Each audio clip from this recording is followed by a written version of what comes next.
Hello there, and welcome to Sleepy Science Vault. Somewhere out there, right now, two galaxies are falling toward each other. They have been falling for longer than humanity has existed, longer than our planet has worn its oceans, and they will keep falling for longer still. Not because anything is wrong. Not because anything is being destroyed in any hurried, violent sense. They are simply following the oldest instruction in the universe, the pull of gravity, patiently at work across an ocean of space so vast that light itself needs hundreds of thousands of years just to cross from one side to the other. Tonight, we are going to slow down and watch this happen. Not through a telescope, and not through equations on a page, but through the quiet unfolding of a single, enormous question: what actually happens when two galaxies merge? It is a question that sounds, at first, like it belongs to catastrophe. Two galaxies colliding. The word alone suggests wreckage, suggests speed, suggests something sudden and violent happening somewhere among the stars. But the truth, as we'll come to see across the next several hours, is something else entirely. It is slower. It is stranger. It is, in its own vast and silent way, beautiful. So let yourself settle in. There is nowhere else you need to be right now, and nothing here that needs to be rushed. We have 100 facts to explore together, drawn from what astronomers have learned by watching galaxies far older and far larger than anything we could ever hold in our hands. Let your mind drift out past the rooftop, past the clouds, past the moon, past everything familiar, out to where galaxies drift through the dark like slow-motion ships passing in an endless night. We begin, as all good stories about the universe do, with time. Because the very first thing to understand about a galaxy merger is that it does not happen quickly. Not in human terms. Not even close. When two galaxies begin to interact, drawn together by gravity across hundreds of thousands of light years, the entire process, from that first gentle gravitational tug to the final, settled shape they leave behind, unfolds over hundreds of millions of years. Sometimes longer. Try, for a moment, to hold that number in your mind. Hundreds of millions of years. If you could somehow speed up the universe and watch a galaxy merger unfold like a nature documentary, compressing it down into something a human lifetime could witness, you might expect something dramatic, a flash, a collision, a shattering. But even sped up, even compressed, what you would actually see is closer to two clouds of smoke drifting into one another in still air. A slow spiraling.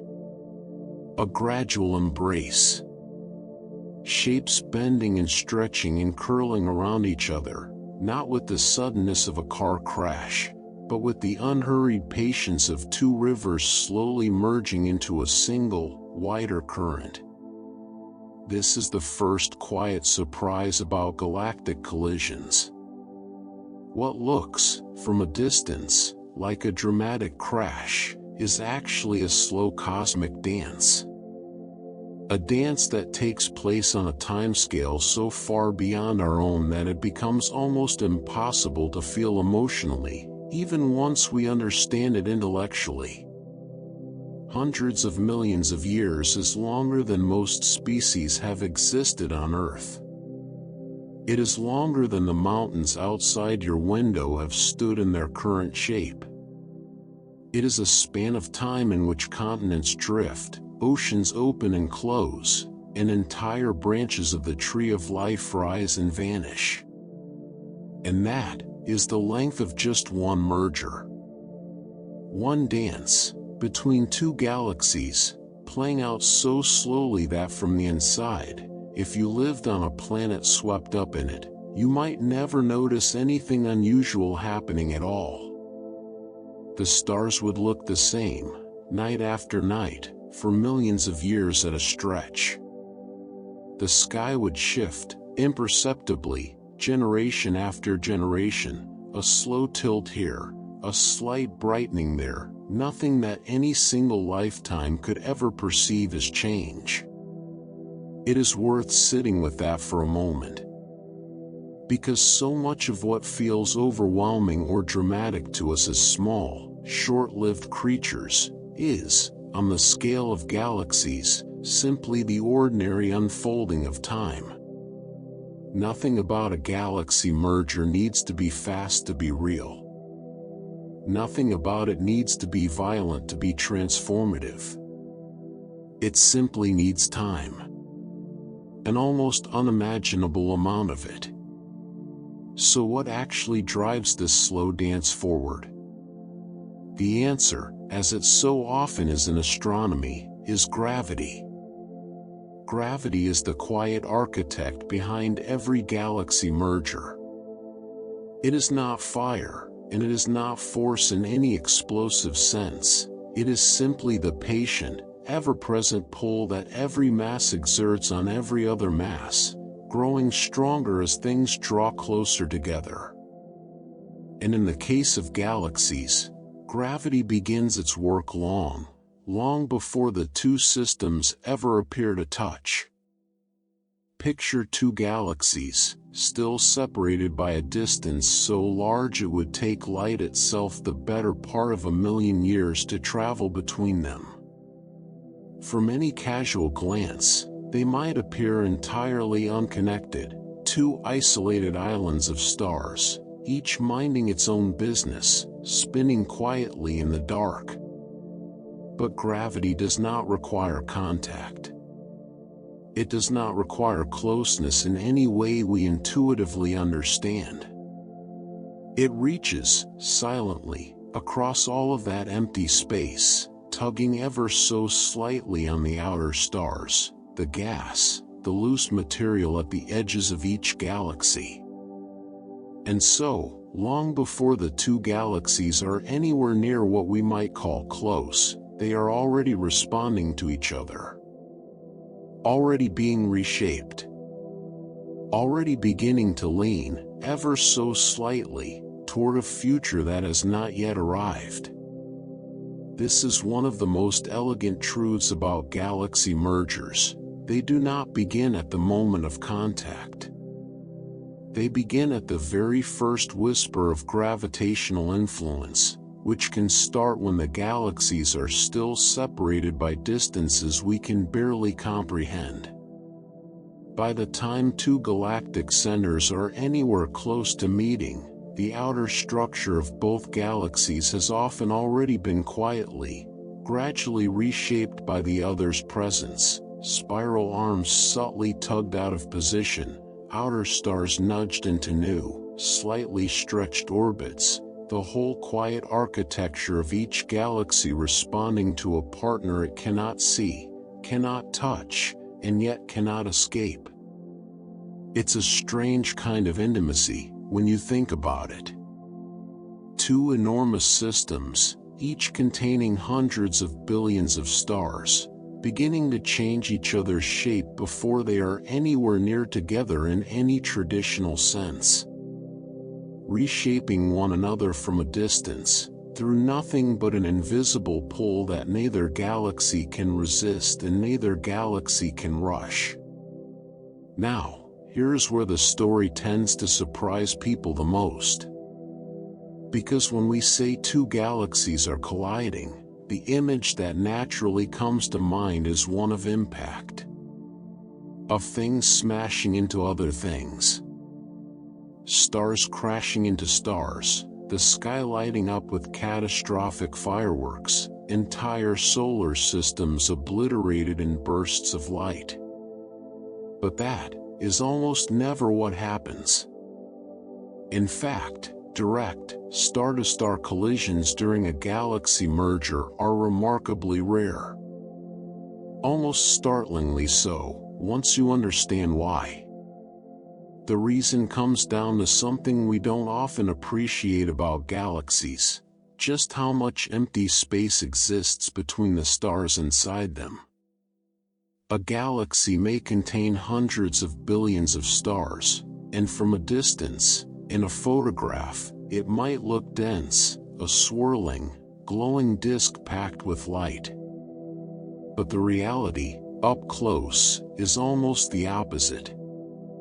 The distances between individual stars, even within a single galaxy, are so enormous that if you were to shrink a galaxy down to the size of a city, the stars themselves would be smaller than grains of sand, and those grains of sand would be scattered miles apart from one another. So when two galaxies pass through each other during a merger, and yes, they often do pass through, not simply collide and stop, the stars inside them are so sparsely distributed, so impossibly far apart relative to their own size, that the odds of any two stars actually striking one another are almost vanishingly small. You could, in principle, have two entire galaxies interpenetrate, billions of stars from one system moving directly through the space occupied by billions of stars from another, and have virtually no direct stellar collisions occur at all. It's a wonderfully counterintuitive fact, and one worth letting settle in the mind for a moment. Two galaxies can merge, can pass through and around and into one another, and the stars themselves largely just continue on, unbothered, following new gravitational paths, but rarely ever touching. So then, what is actually happening, if not stars smashing into stars? The answer, again, is gravity. It is gravity doing the true work of a merger, reshaping orbits, stretching structures, redirecting the collective motion of hundreds of billions of stars, all without those stars needing to physically collide with one another even once. The drama of a galaxy merger is not a drama of impact. It is a drama of influence, of orbits bending, of paths curving, of two enormous gravitational fields intertwining and slowly rewriting the motion of everything within them.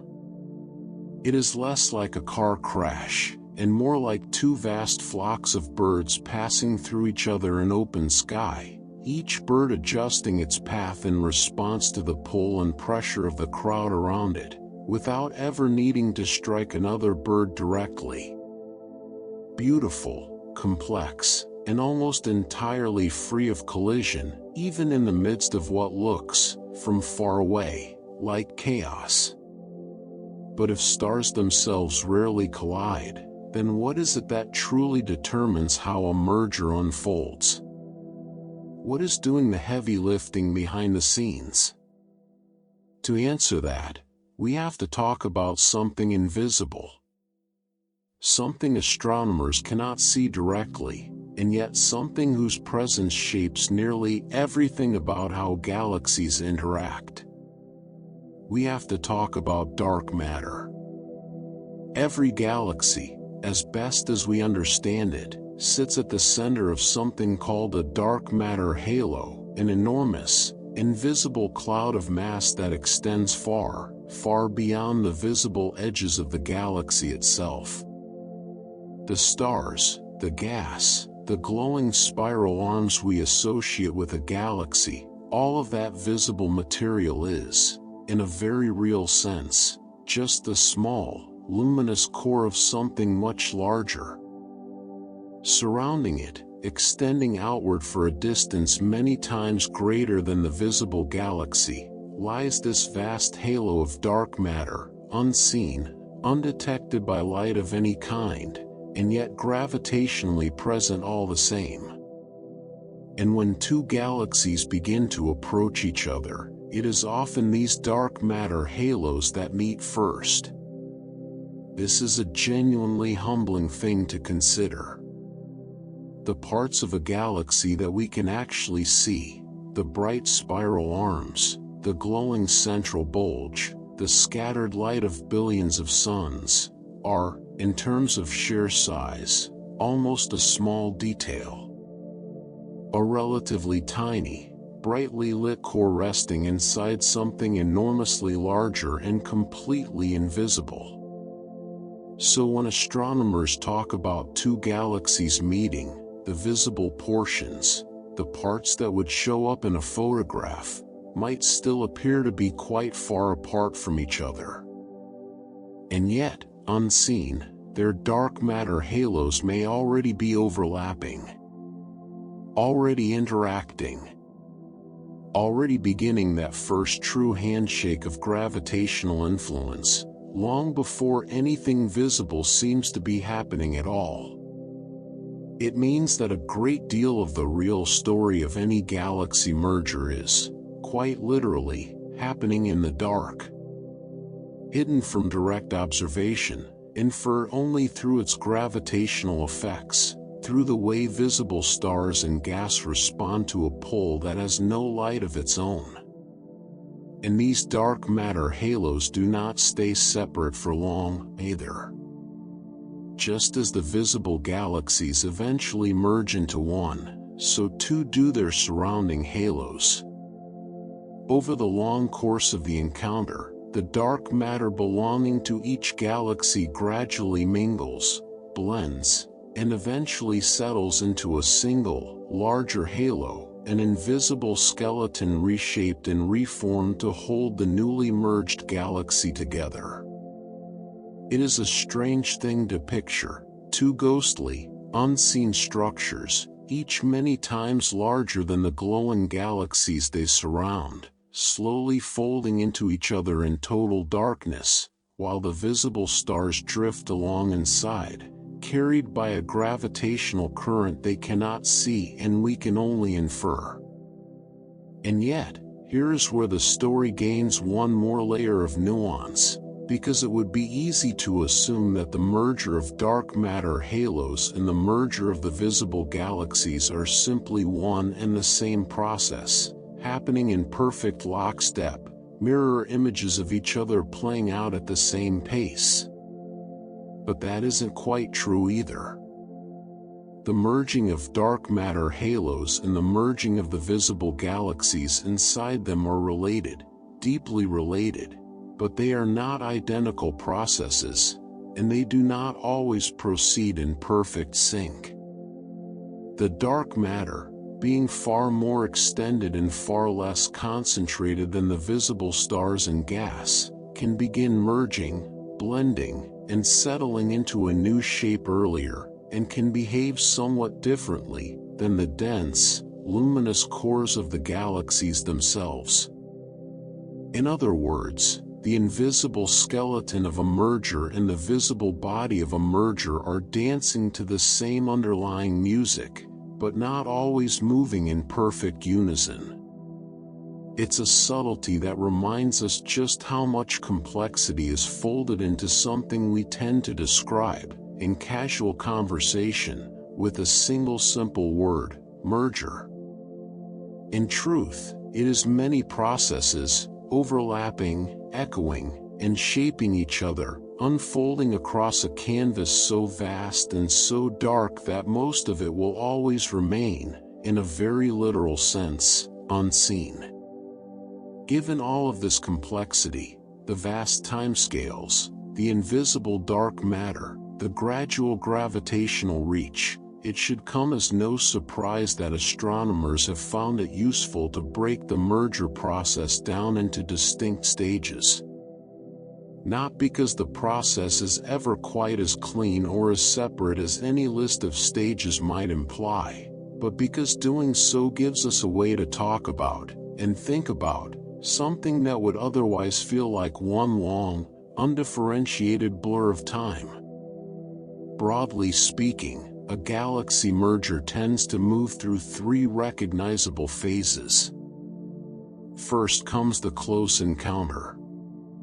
This is the beginning of the visible story, the stage where two galaxies, having spent ages drawing closer under gravity's patient pull, begin to noticeably affect one another's shape.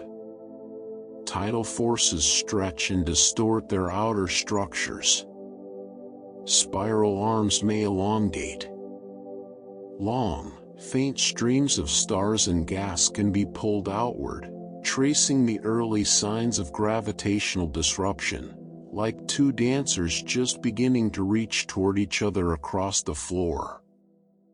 Then comes active merging, the long, complex heart of the process, where the two galaxies pass close by, sometimes swinging past each other and separating again, sometimes multiple times, before gravity finally pulls them into their final and lasting embrace.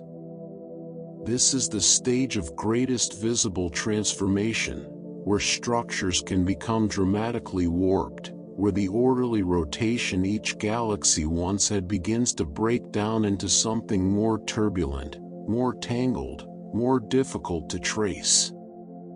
And finally, there is relaxation, the long, quiet aftermath, where the newly combined system gradually settles. Stars, once following two separate orderly patterns, slowly redistribute themselves into new, more stable orbits. The chaotic shapes of the active merging phase soften. Over great stretches of time, sometimes over another few 100 million years on their own, the merged galaxy settles into a new equilibrium, a new, single identity, born from two. It's worth noting that this framework, close encounter, active merging, relaxation, is a simplification, a way of organizing something continuous into something we can discuss and understand. In reality, these stages blend into each other, with no perfectly sharp line marking where one ends and the next begins. But as a way of holding the overall arc of a merger in our minds, it offers something genuinely useful, a shape to an event so slow and so vast that it might otherwise resist being understood at all. Now, not all galaxy mergers are created equal. And one of the most important distinctions astronomers draw is between what they call major mergers and minor mergers. A major merger is, in essence, a meeting of near equals.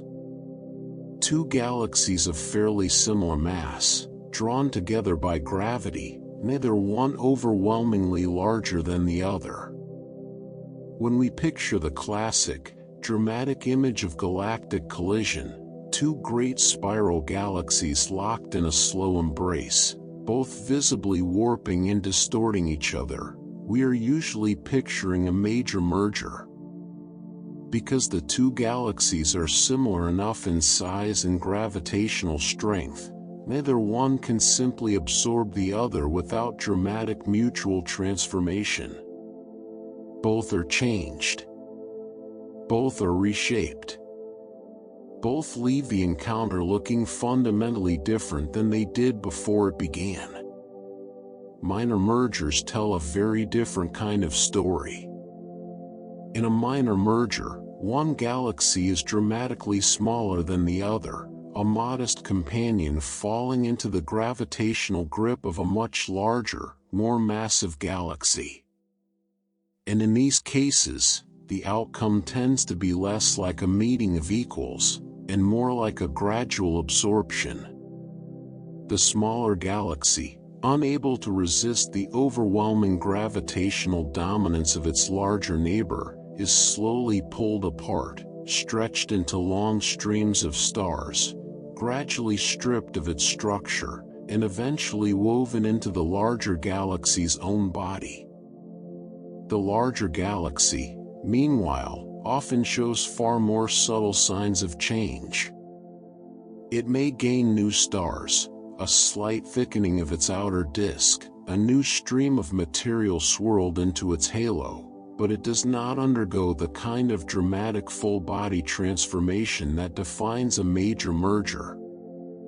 Minor mergers, in fact, are thought to be far more common throughout the history of the universe than major ones. Large galaxies, over billions of years, often grow not through one great, dramatic collision, but through many small ones, a slow accumulation of smaller companions, absorbed one after another, like a river gradually widened by the countless small streams that feed into it over time.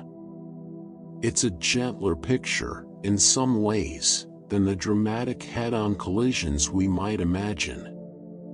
Growth, not through singular catastrophe, but through a long series of quiet absorptions, each one leaving its own faint fingerprint on the larger galaxy's structure, fingerprints that astronomers can still find today, hidden in the subtle streams and shells of stars that surround many large galaxies, including, quite possibly, our own. And that brings us, finally, to the visible signature of all of this, the moment when the invisible influence of gravity finally becomes something we can actually see. As two galaxies draw closer together, whether in a major merger between equals or a minor merger between vastly different partners, each one begins to visibly distort under the other's gravitational pull. This is where the true, breathtaking imagery of galaxy mergers comes from, the photographs astronomers have captured of galaxies caught mid-encounter, their shapes no longer neat and orderly, but stretched, curved, and warped into something entirely new. Spiral arms, once tightly wound and symmetrical, can stretch outward into long, sweeping tendrils, pulled by the gravity of a companion galaxy passing nearby. Entire disks can tilt and warp, thrown out of their usual flat, orderly rotation. In the most dramatic cases, enormous bridges of stars and gas can form, stretching across hundreds of thousands of light years, connecting two interacting galaxies like a glowing thread woven between them. Long, faint tails can trail off into space, tracing the outward arc of stars flung loose by the encounter, drifting for millions of years before eventually settling back into the gravitational embrace of the newly forming system. These distorted shapes, the stretched arms, the warped disks, the long luminous tails, are, in a very real sense, a form of cosmic memory.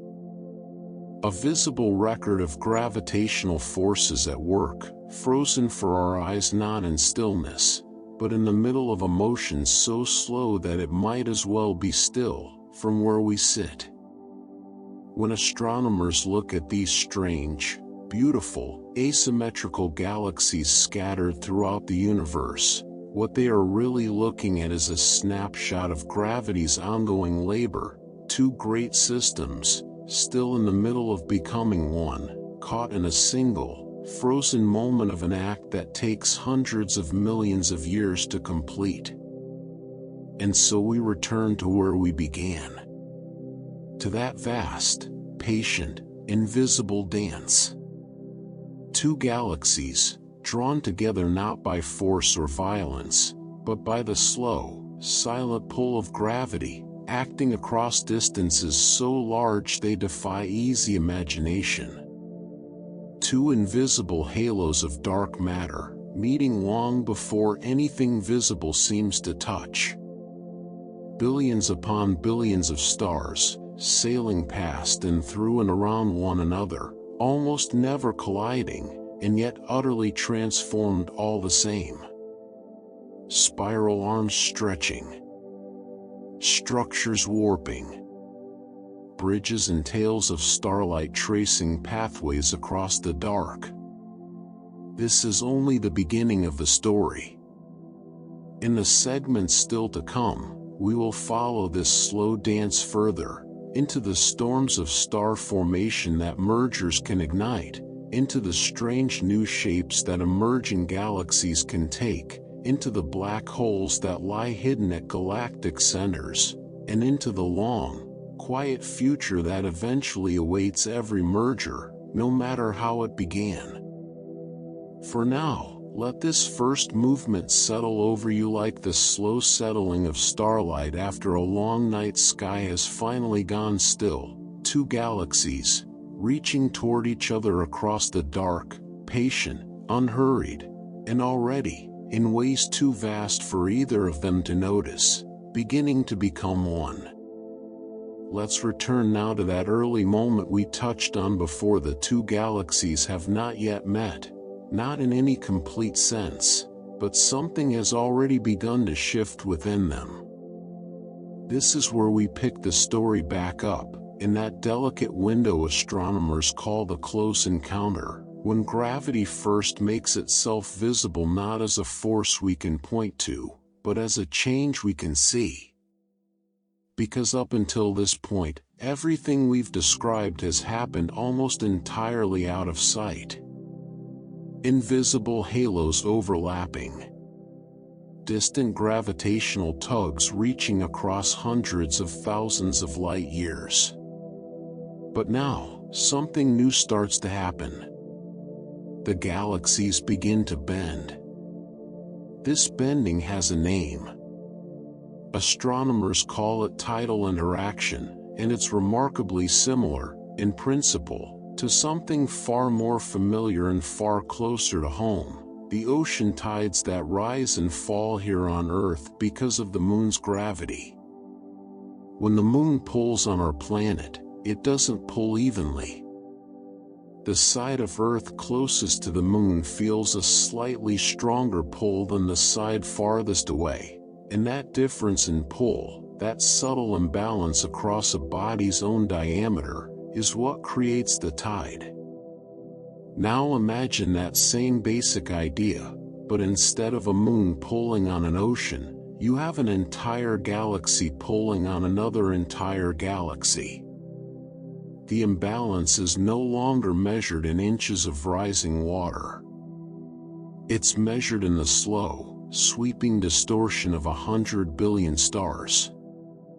As two galaxies draw closer during this early stage, the side of each galaxy nearest to its companion feels a noticeably stronger gravitational pull than the side farthest away. And because stars, gas, and dust are not rigidly fixed in place, because a galaxy is, in truth, a great fluid arrangement of matter, held together loosely by gravity and by its own rotation, this uneven pull begins to stretch things. Slowly. Gracefully. Almost like reaching fingers. This is tidal reshaping, and it begins long before the two galaxies have fully merged, long before their centers are anywhere close to touching. It is, in many ways, the first visible brushstroke in what will become an extraordinary cosmic painting. Picture it for a moment, if you can, drifting somewhere above the plane of one of these galaxies, watching from a vantage point no human eye will ever actually have. The galaxy is still whole.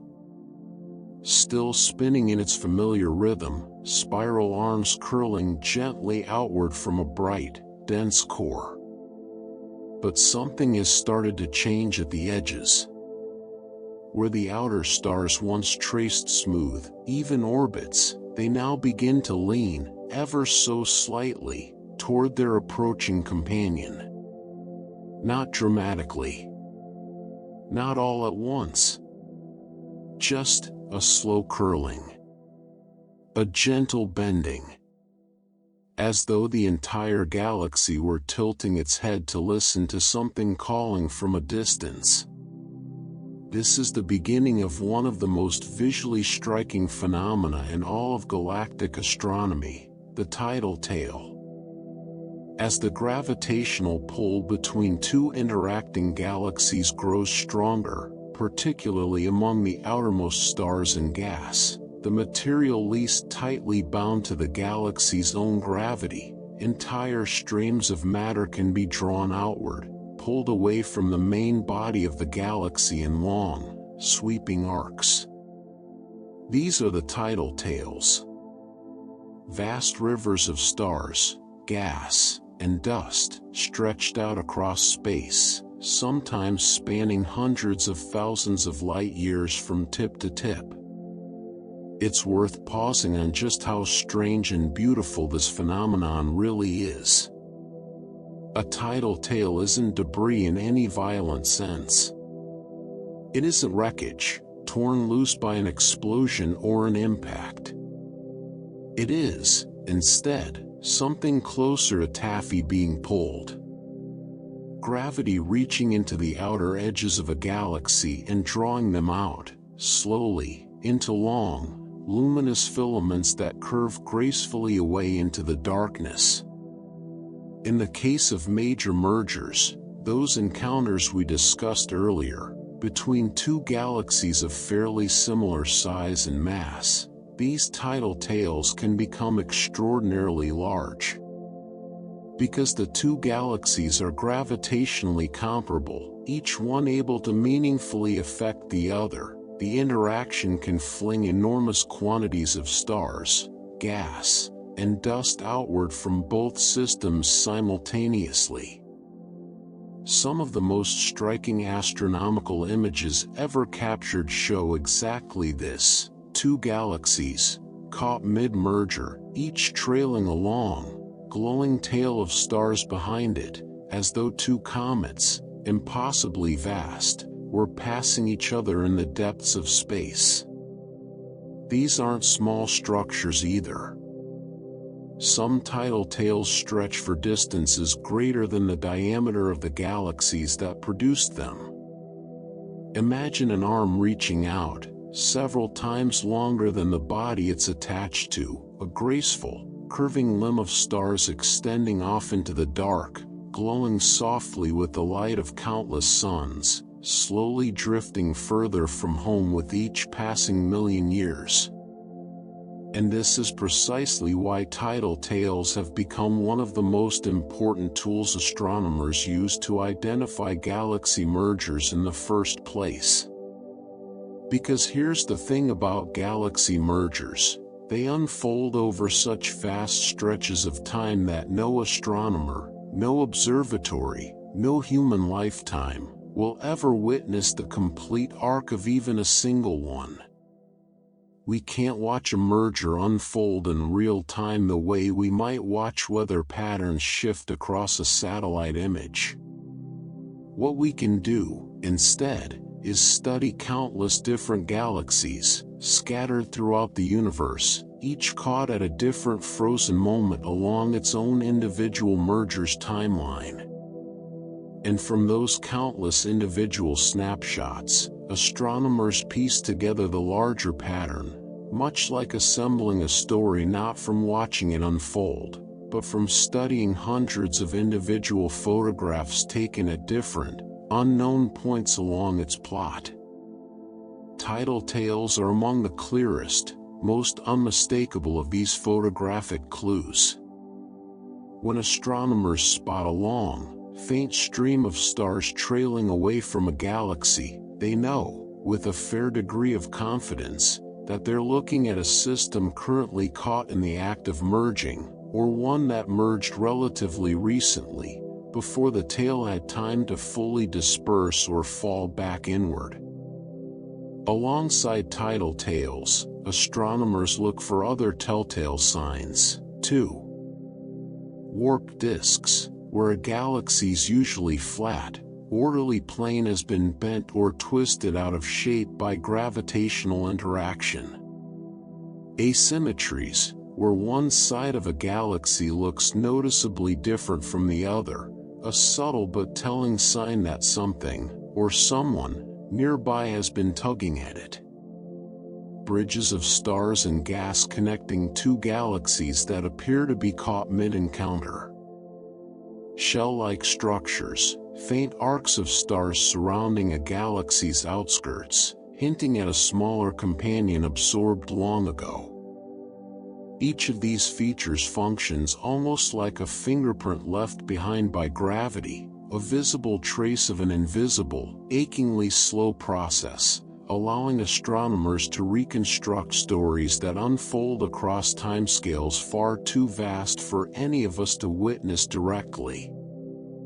In a very real sense, every warped disk, every tidal tail, every faint stellar bridge in the night sky is a kind of frozen photograph, one still frame, pulled from a film that takes hundreds of millions of years to play from beginning to end. Now, let's turn back to that quieter, unseen layer of the story we explored earlier, the dark matter halos. We already know that these vast, invisible structures often begin interacting before the visible galaxies themselves do, reaching out and overlapping long before anything luminous seems to touch. But their influence doesn't end there. In fact, the ongoing interaction between two dark matter halos plays a critical role in determining just how quickly, or how slowly, the entire merger proceeds. As two galaxies draw closer, their dark matter halos begin exerting an increasingly complex gravitational influence on one another. And under the right conditions, this interaction can actually cause something astronomers call orbital decay to happen surprisingly quickly, at least relative to the enormous timescales we've already been discussing.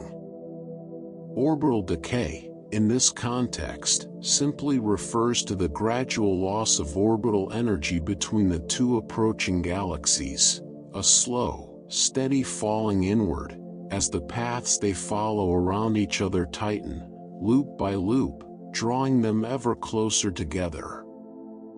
And because dark matter halos are so extensive, so much larger than the visible galaxies they surround, their gravitational interaction can meaningfully accelerate this process, pulling the two systems together more efficiently than the visible stars and gas alone ever could.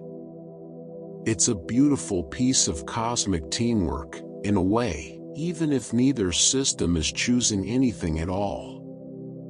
The unseen, extended halos, reaching far beyond the glowing cores we can actually observe, quietly doing much of the gravitational heavy lifting, drawing two galaxies together long before their visible components ever draw especially close. But dark matter interaction is only part of what drives this slow orbital collapse. There's another subtle, almost poetic force at work here too, one that astronomers refer to as dynamical friction. Now, the word friction might conjure images of surfaces rubbing against each other, generating heat, the way your palms warm when you rub them together on a cold night. But dynamical friction, in the context of galaxy mergers, is something altogether more elegant, and altogether more strange. As one galaxy moves through the extended halo of stars, gas, and dark matter surrounding another, its passage doesn't go unnoticed by the material around it.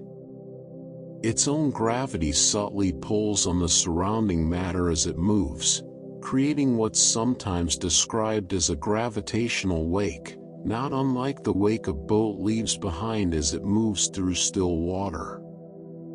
And crucially, that wake, that trailing region of slightly denser material pulled along behind the moving galaxy, exerts its own gravitational pull back on the galaxy that created it, a pull directed backward, against the direction of motion.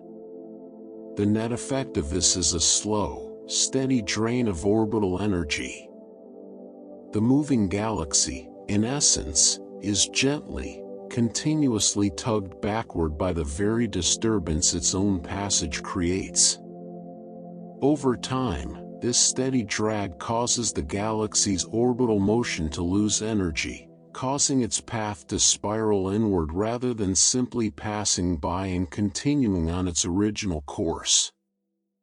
This is dynamical friction, and it's one of the quiet, essential engines driving galaxies from a distant approach toward an eventual, full merger. Without it, many galactic encounters might simply result in two galaxies swinging past each other, exchanging a gravitational nudge, and then continuing on, mostly unchanged, into the depths of space. But dynamical friction acts like a gentle brake, slowly bleeding away the orbital momentum that would otherwise allow the galaxies to separate again, and gradually drawing them into an ever-tightening spiral that, given enough time, leads inevitably toward coalescence. Which brings us to a particularly important threshold in this story, a kind of cosmic point of no return. Not every close encounter between two galaxies results in a full merger. Sometimes, two galaxies pass near each other, exchange a significant gravitational disturbance, distort each other's shapes, perhaps even fling out a few tidal tails in the process, and then simply continue on their separate ways, drifting back apart into the surrounding darkness, forever changed by the encounter but never actually becoming one. Whether a close encounter ends in a full merger, or merely a passing interaction, largely comes down to a question of momentum. If the two galaxies are moving quickly enough relative to one another, if they carry enough what astronomers might describe as relative momentum, they can retain enough orbital energy to swing past each other and continue on, much like two comets brushing close to the sun before flinging back out into deep space. But if that relative momentum is insufficient, if the combination of gravitational pull, dynamical friction, and dark matter interaction drains away too much orbital energy during the encounter, then the galaxies simply cannot escape each other's gravitational grip. There isn't enough energy left in the system to carry them back apart. And so, rather than passing by, they begin the long, slow spiral inward that will eventually draw them together into a single, merged galaxy. There's something quietly moving about this idea, if you allow yourself to sit with it for a moment. Two galaxies, each one a self-contained universe of stars and worlds, approaching each other across the dark. And whether they part ways forever, or spend the rest of their existence merged into something new, ultimately comes down to something as simple, and as delicately balanced, as how much momentum they happen to carry into the encounter. A difference that might, in some cases, come down to relatively small variations in their original trajectories, small enough that in a slightly different universe, in a slightly different arrangement of initial conditions, the same two galaxies might have simply passed each other by, and continued on alone. But for those pairs that do lack that critical momentum, for those destined to merge, the process that follows involves far more than simply drawing closer together. It involves a profound redistribution of material, an internal reshuffling that touches nearly everything within both galaxies. As the merger progresses, gravity doesn't just pull the two galaxies toward each other as wholes. It also acts on smaller scales, stripping material away from certain regions while funneling other material inward toward the developing center of the new, combined system. This dual action, stripping outward in some places, funneling inward in others, is part of what makes galaxy mergers such profoundly transformative events. Material that once orbited peacefully in the outer reaches of either galaxy can be torn loose, flung outward into long tidal tails or diffuse stellar streams, some of which may drift for a very long time before ever settling back into the gravitational embrace of the merged system, and some of which may never fully return at all, destined instead to drift alone through intergalactic space as a kind of orphan starlight. At the very same time, other material, particularly gas, tends to move in the opposite direction, pulled inward, toward the center of the forming galaxy. This inward flow of gas deserves special attention, because it plays an enormously important role in shaping what a merged galaxy ultimately becomes. Unlike stars, which behave, in a gravitational sense, almost like independent particles, each one following its own distinct orbit largely unaffected by direct contact with other stars, gas behaves very differently. Gas is fluid. It can collide with itself. Clouds of gas from one galaxy can crash into clouds of gas from the other, generating shockwaves, compressing material, and losing orbital energy far more efficiently than stars ever do. As a result, during a merger, vast quantities of gas that once calmly orbited within each galaxy's disk can lose their orbital energy relatively quickly, and begin spiraling inward, toward the gravitational center of the newly interacting system. This inward migration of gas doesn't happen randomly, either. It's driven, in large part, by something astronomers describe as gravitational torques. To understand a torque, think for a moment of a spinning object, and the twisting force required to speed it up, slow it down, or change the direction of its rotation.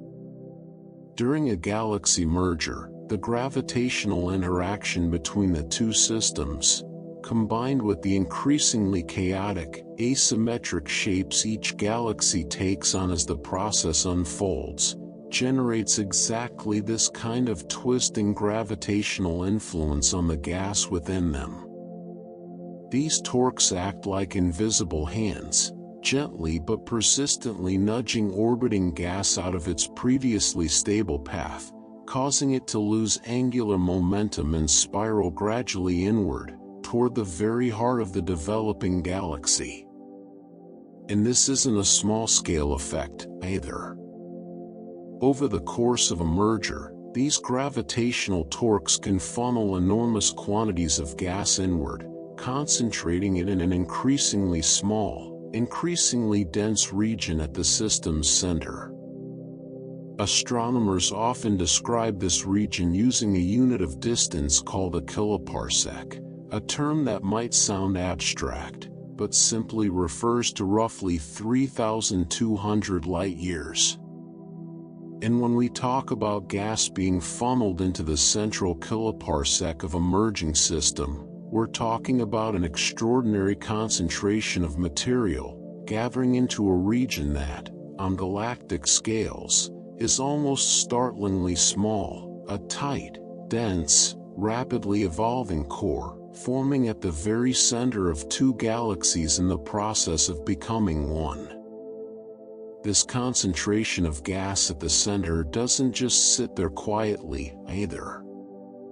As we'll come to explore in the segments ahead, this dense reservoir of inward-flowing gas often becomes the stage for some of the most dramatic events in a galaxy merger's entire evolution, triggering intense bursts of star formation, and potentially feeding the supermassive black holes that lie dormant at the hearts of most large galaxies, waking them from long periods of quiet inactivity. But for now, let's simply hold this image in mind, and let it settle. Two galaxies, still in the midst of their long approach, stretching tidal tails out into the surrounding darkness, their outer material gradually stripped away even as their inner gas is drawn steadily inward. Dynamical friction, working quietly and continuously, bleeding away the orbital energy that might otherwise have let them drift apart. Dark matter halos, invisible and immense, tightening their unseen grip around both systems. Gravitational torques, twisting and guiding vast rivers of gas toward an increasingly small, increasingly dense center. It's an extraordinary amount of change, happening simultaneously, across scales ranging from a few thousand light-years at the core, to hundreds of thousands of light-years out along the sweeping arcs of the tidal tails. And all of it, remember, unfolding not in moments, but across spans of time so vast that entire geological ages could rise and fall on some distant world, long before the process reaches its next major turning point. There's a kind of quiet reassurance, perhaps, in learning that even something as vast and seemingly chaotic as a galaxy merger follows patterns. That gravity, dynamical friction, and gas dynamics all interact according to principles that, however complex, are ultimately understandable, at least in their broad outlines. The universe, even at its most dramatic and transformative, rarely behaves in ways that are truly without order. As we drift toward the next part of this long, slow story, let your mind rest on that image of gas, gathering and concentrating at the center of these merging galaxies. Because it's here, in that dense and gradually building core, that the next chapter of transformation begins to take shape, a chapter marked not by slow, silent drifting, but by the awakening of something altogether more energetic. Something we'll turn our attention to next, as this long, unhurried night continues, and the galaxies keep drawing closer, one patient heartbeat of cosmic time at a time. That dense reservoir of gas we left gathering at the center of the merging system doesn't stay quiet for long. Gas, once concentrated and compressed, has a tendency to do something rather remarkable. It begins to form stars. This is where our story shifts gears just slightly. Up until now, we've largely been tracing the architecture of a merger, the shapes, the pulls, the slow structural transformation of two galaxies drawing together. But now we arrive at something with a different kind of energy to it. Something that feels, even on these vast timescales, a little more alive. To understand why gas compression leads to star formation, it helps to remember what a star actually is, at the most basic level. A star is born when a cloud of gas, made mostly of hydrogen, becomes dense enough and cold enough that its own gravity can begin pulling it inward on itself, faster than any outward pressure can resist. As that collapse continues, the material at the center grows hotter and denser, until eventually, at some critical threshold, nuclear fusion ignites, and a new star begins to shine. Under ordinary circumstances, within a calm, isolated galaxy, this process happens gradually and somewhat unpredictably, scattered here and there within the galaxy's spiral arms, wherever conditions happen to align. But during a merger, something changes. The gravitational chaos of the interaction, the tidal forces, the shifting orbits, the torques we discussed a little earlier, all of this conspires to compress gas clouds far more efficiently, and far more dramatically, than would ever happen in a galaxy left undisturbed. Picture a cloud of interstellar gas, drifting quietly through a galaxy's disk. Under normal conditions, it might remain diffuse and stable for a very long time, its own internal pressure keeping pace with its own gravity, holding it in a kind of loose equilibrium. But now imagine that same cloud caught up in the gravitational turbulence of a galaxy merger. Suddenly, it finds itself being squeezed, pulled, and compressed from multiple directions at once, as the combined gravitational forces of two interacting galaxies act upon it.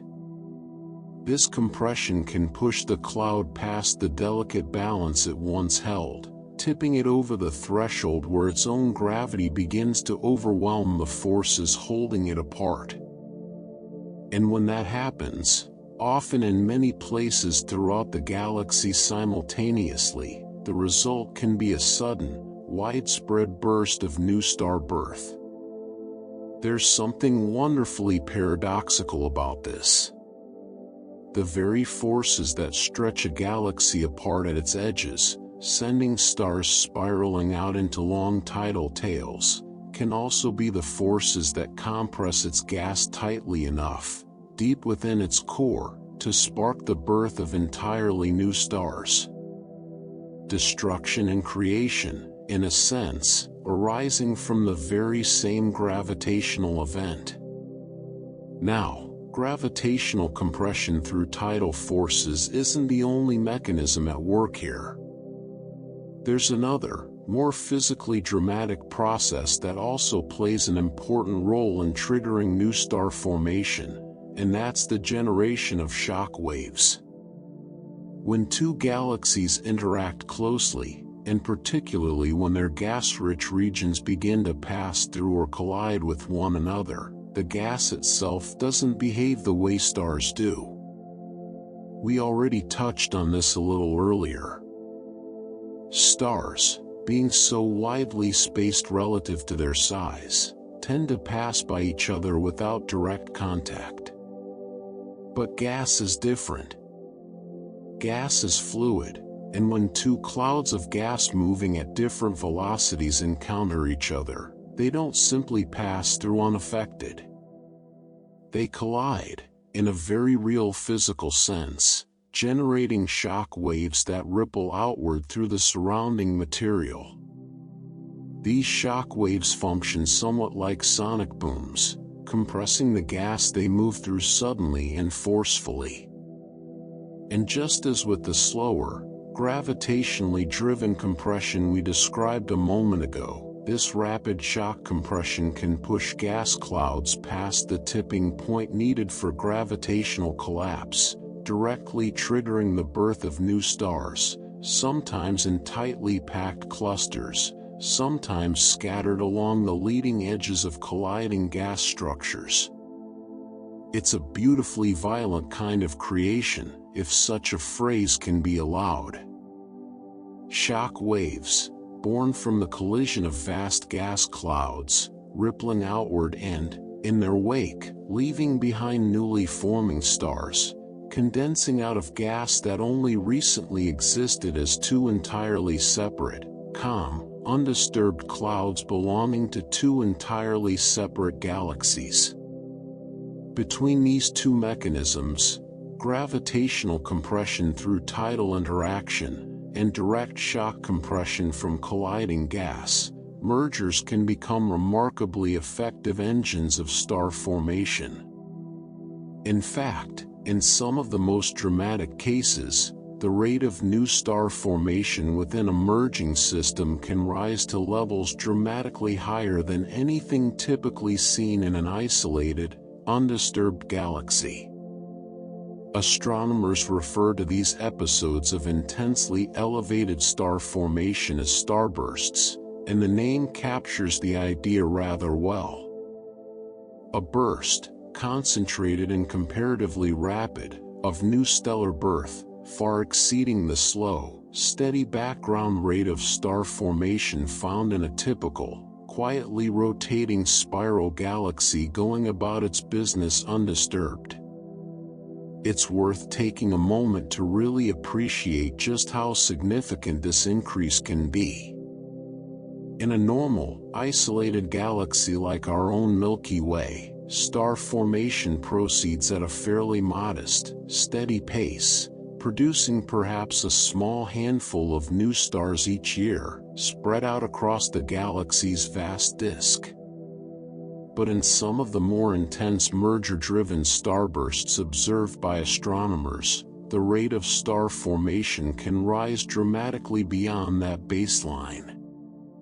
Entire regions of gas that might otherwise have taken enormous stretches of time to slowly condense into stars can instead collapse and ignite in a comparatively short, concentrated burst, astronomically speaking, forming new stars at a pace many, many times greater than what those same clouds would have produced left to their own quiet devices.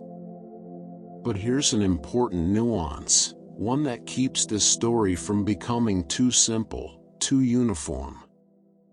Not every merger produces the same dramatic surge in star formation. The degree to which star formation becomes enhanced during a merger depends on a whole range of factors, woven together in ways that can be difficult to fully untangle. The distance between the interacting galaxies matters, how closely they actually approach one another during their encounter. The relative velocity at which they meet matters too, how fast they're moving with respect to each other as they draw close. And so does the mass ratio between them, whether we're dealing with a major merger between two roughly comparable galaxies, or a more gentle, minor merger between a large galaxy and a much smaller companion. Generally speaking, deeper, closer interactions tend to produce more dramatic enhancements in star formation. When two galaxies pass extremely close to one another, or when their central regions come into particularly strong gravitational contact, the resulting tidal forces and gas compression tend to be far more intense than in more distant, glancing encounters. It makes a certain intuitive sense, when you think about it. The closer and more thorough the interaction, the more forcefully gas clouds are squeezed and disturbed, and the more efficiently that gas can be pushed past the threshold needed to ignite new star formation. Relative velocity plays an important role too, in a way that's a little less immediately obvious. You might expect that a slower, gentler encounter would allow for more effective gas compression, giving gravity more time to gradually squeeze clouds together. And in some respects, that's true. But observations have also shown that higher relative velocities during a collision can be associated with increased star formation activity as well, likely tied to the way faster encounters can generate more energetic shock waves as gas clouds collide, compressing material more forcefully, even if the overall interaction itself unfolds somewhat more quickly.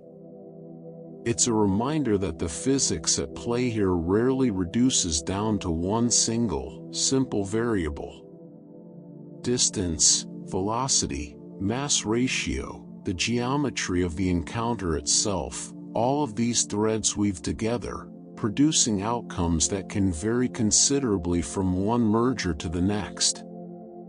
Two mergers, seemingly similar on the surface, drawing together the same rough class of galaxy, can nonetheless play out with very different intensities of star birth, depending on the particular details of just how, and how closely, the two systems happen to meet.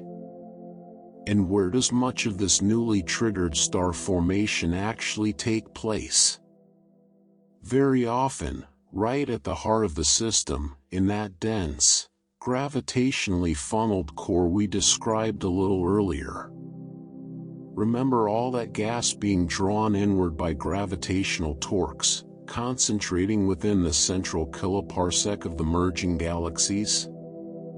That inward flow of gas doesn't just sit passively at the center. Once it arrives there, compressed, dense, and increasingly turbulent, it often ignites into an intense, localized burst of star formation, an event astronomers refer to specifically as a central or nuclear starburst.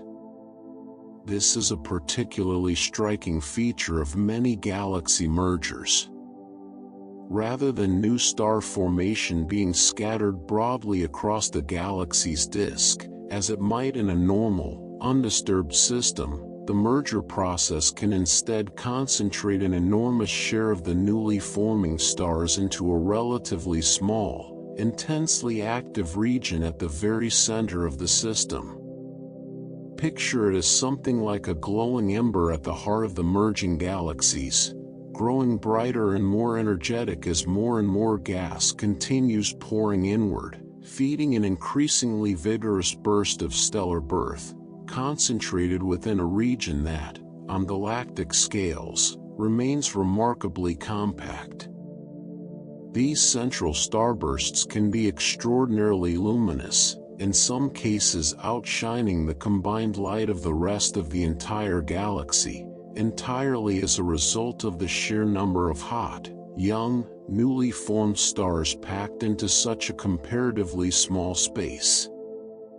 Some of the most luminous galaxies astronomers have ever observed throughout the universe owe their extraordinary brightness precisely to these kinds of merger-triggered, centrally concentrated bursts of star formation.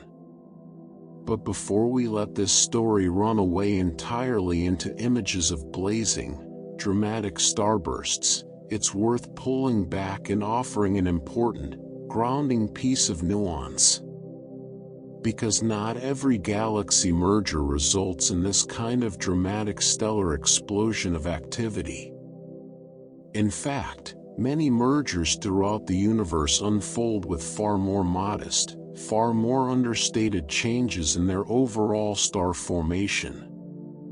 Not every encounter produces the kind of dramatic, headline-worthy starburst that captures astronomers' imaginations and fills observatory photographs. Some mergers, depending on the particular conditions involved, the amount of available gas, the geometry of the encounter, the relative masses and velocities involved, result in only a fairly gentle uptick in star formation, a modest increase above the galaxy's normal, baseline rate, rather than any kind of dramatic, concentrated burst. This matters, because it helps keep our picture of galaxy mergers honest and complete. It would be easy, when telling a story like this, to lean entirely into the drama, the starbursts, the blazing central cores, and leave the impression that every merger throughout the universe results in some spectacular pyrotechnic display of new star birth. But the reality, as is so often the case in astronomy, is more varied, more nuanced, and, in its own quiet way, more interesting. Some mergers roar. Others merely murmur, a quiet uptick in the ongoing hum of a galaxy's stellar production, present, but never dramatic enough to fundamentally define the encounter.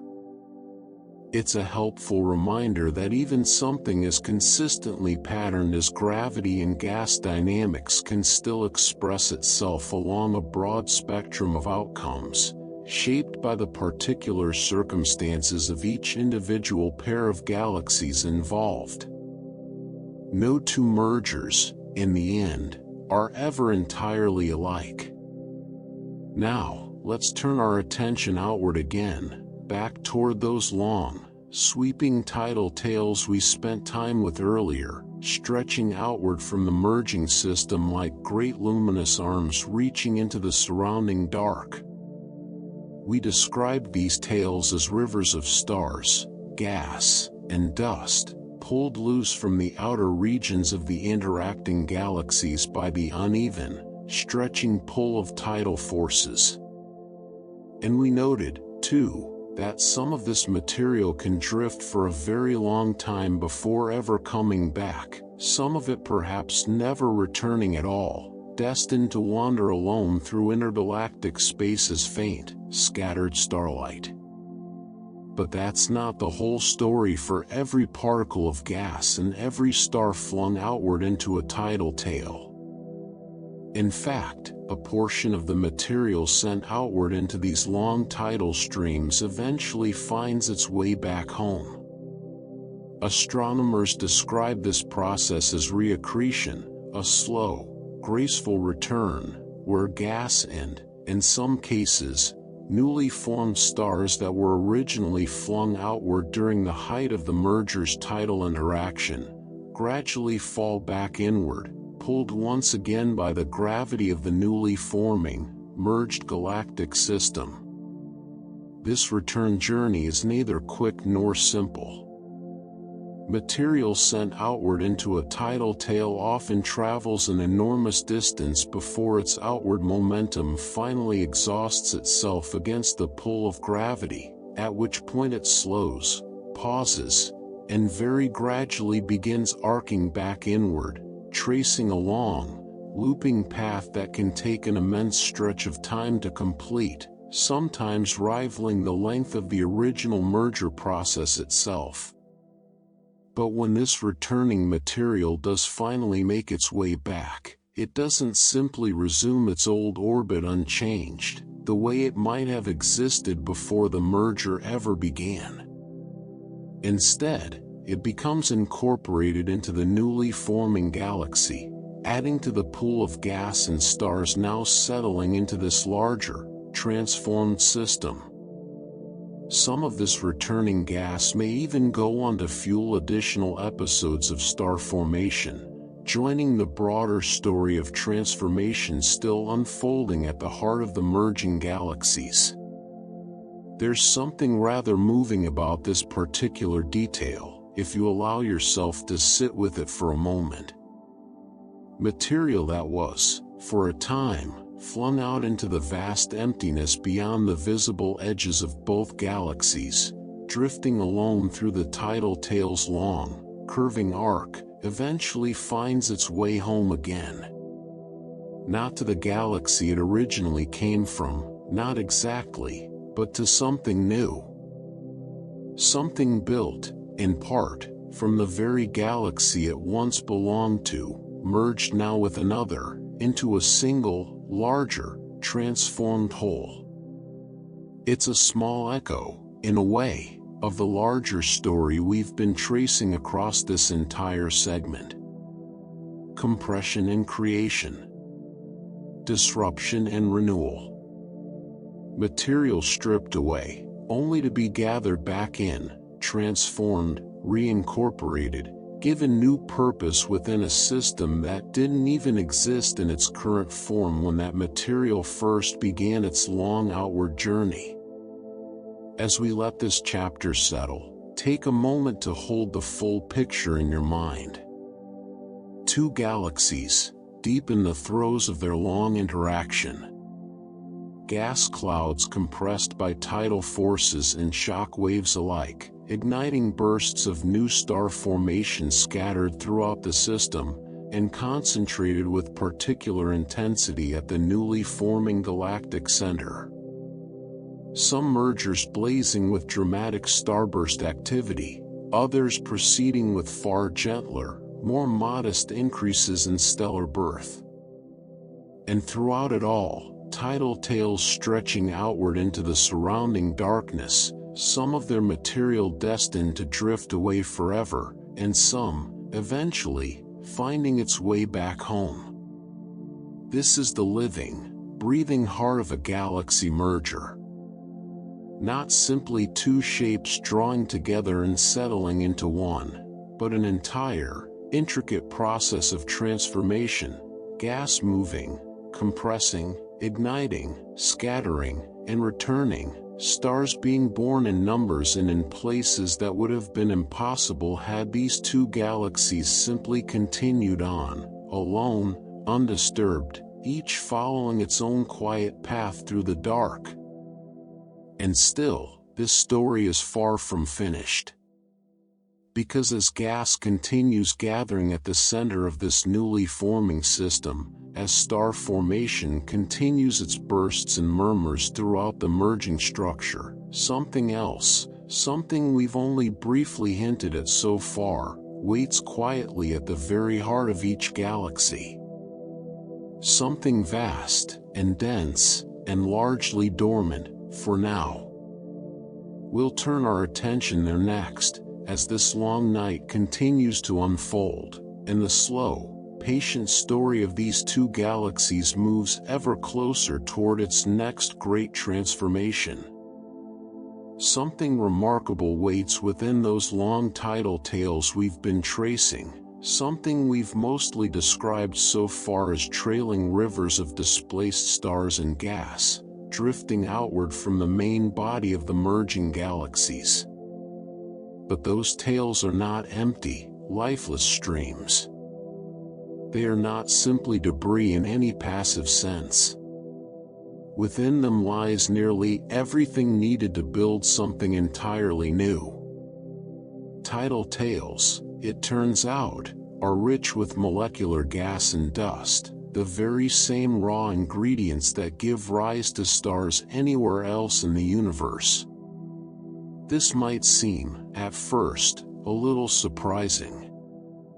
We tend to think of tidal tails as material flung outward by gravitational disruption, torn loose from the outer edges of a galaxy in the midst of chaotic transformation. And in one sense, that's exactly what they are.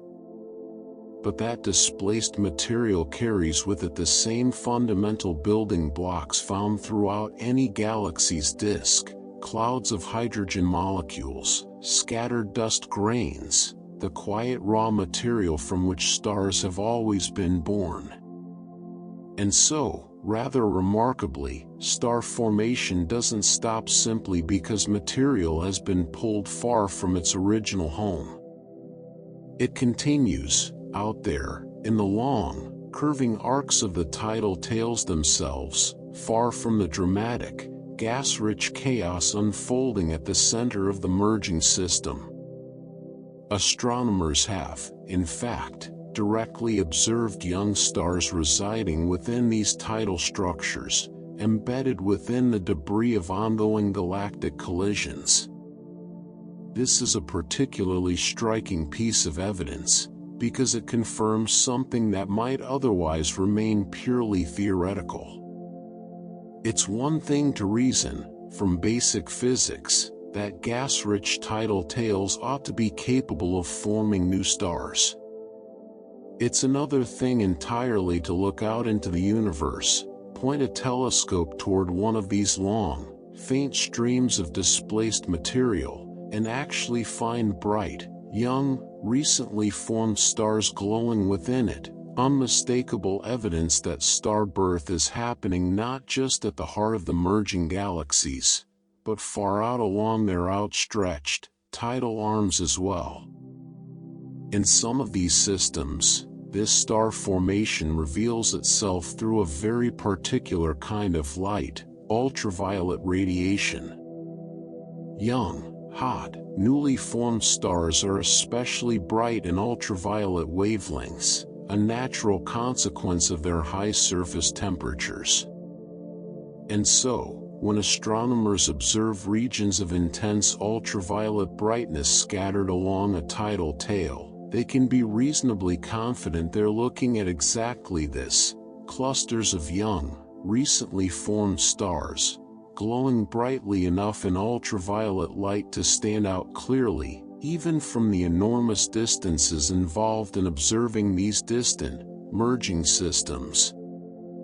There's something quietly beautiful about this image, if you take a moment to really picture it. Long, faint tendrils of stars and gas, stretched far out from the main bodies of two colliding galaxies, drifting through the vast emptiness between them. And scattered along these delicate, curving arcs, small pockets of brilliant, ultraviolet light, marking places where entirely new stars have managed to condense and ignite, far from where either original galaxy ever expected new starlight to appear. But the story of star formation within tidal tails doesn't stop at individual stars. In some cases, this process produces something even more unusual and even more striking. Within certain tidal structures, astronomers have identified what are known as superstar clusters, groupings of newly formed stars that are considerably more massive than the typical star clusters found scattered throughout an ordinary, undisturbed galaxy. These aren't just slightly larger versions of familiar stellar clusters. They represent some of the most massive, most densely packed groupings of young stars found anywhere in the observable universe, containing, in some cases, hundreds of thousands, or even millions, of stars, all born together, in a relatively compact, gravitationally bound region. The conditions found within tidal tails, it turns out, happen to be particularly well suited to producing exactly this kind of dramatic, large-scale star cluster formation. The dense, turbulent, compressed gas found within these structures, stirred up by all the same gravitational forces we've discussed throughout this segment, appears capable of collapsing not just into individual stars, but into entire massive clusters, forming together, all at once, in unusually concentrated bursts. It's worth pausing to appreciate just how unusual and significant these superstar clusters really are. Under normal circumstances, within a calm, undisturbed galaxy, star clusters tend to form on a considerably more modest scale, gathering together perhaps a few hundred, or a few thousand stars at most, within any single cluster. But within the turbulent, gas-rich environment of a tidal tail, caught up in the gravitational chaos of an ongoing galaxy merger, conditions can align in such a way that vastly larger clusters are able to form instead, entire concentrated cities of newborn stars, emerging together from a single, collapsing pocket of compressed gas. And this brings us to perhaps the most extraordinary discovery to emerge from the study of tidal tails, something that pushes this story into truly remarkable territory. Within these long, gas-rich tidal structures, certain particularly dense clumps of gas can become so tightly bound by their own gravity that they begin behaving almost like miniature galaxies in their own right. Astronomers describe these dense regions as self-gravitating, meaning that their own internal gravity has become strong enough to hold them together as a distinct, coherent structure, independent of the larger tidal tails surrounding them.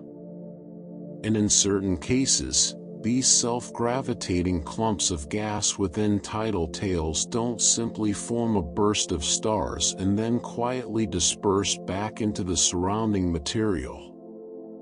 Instead, they can go on to become something entirely new. Something astronomers call a tidal dwarf galaxy. Let that idea settle for a moment, because it's a genuinely extraordinary one.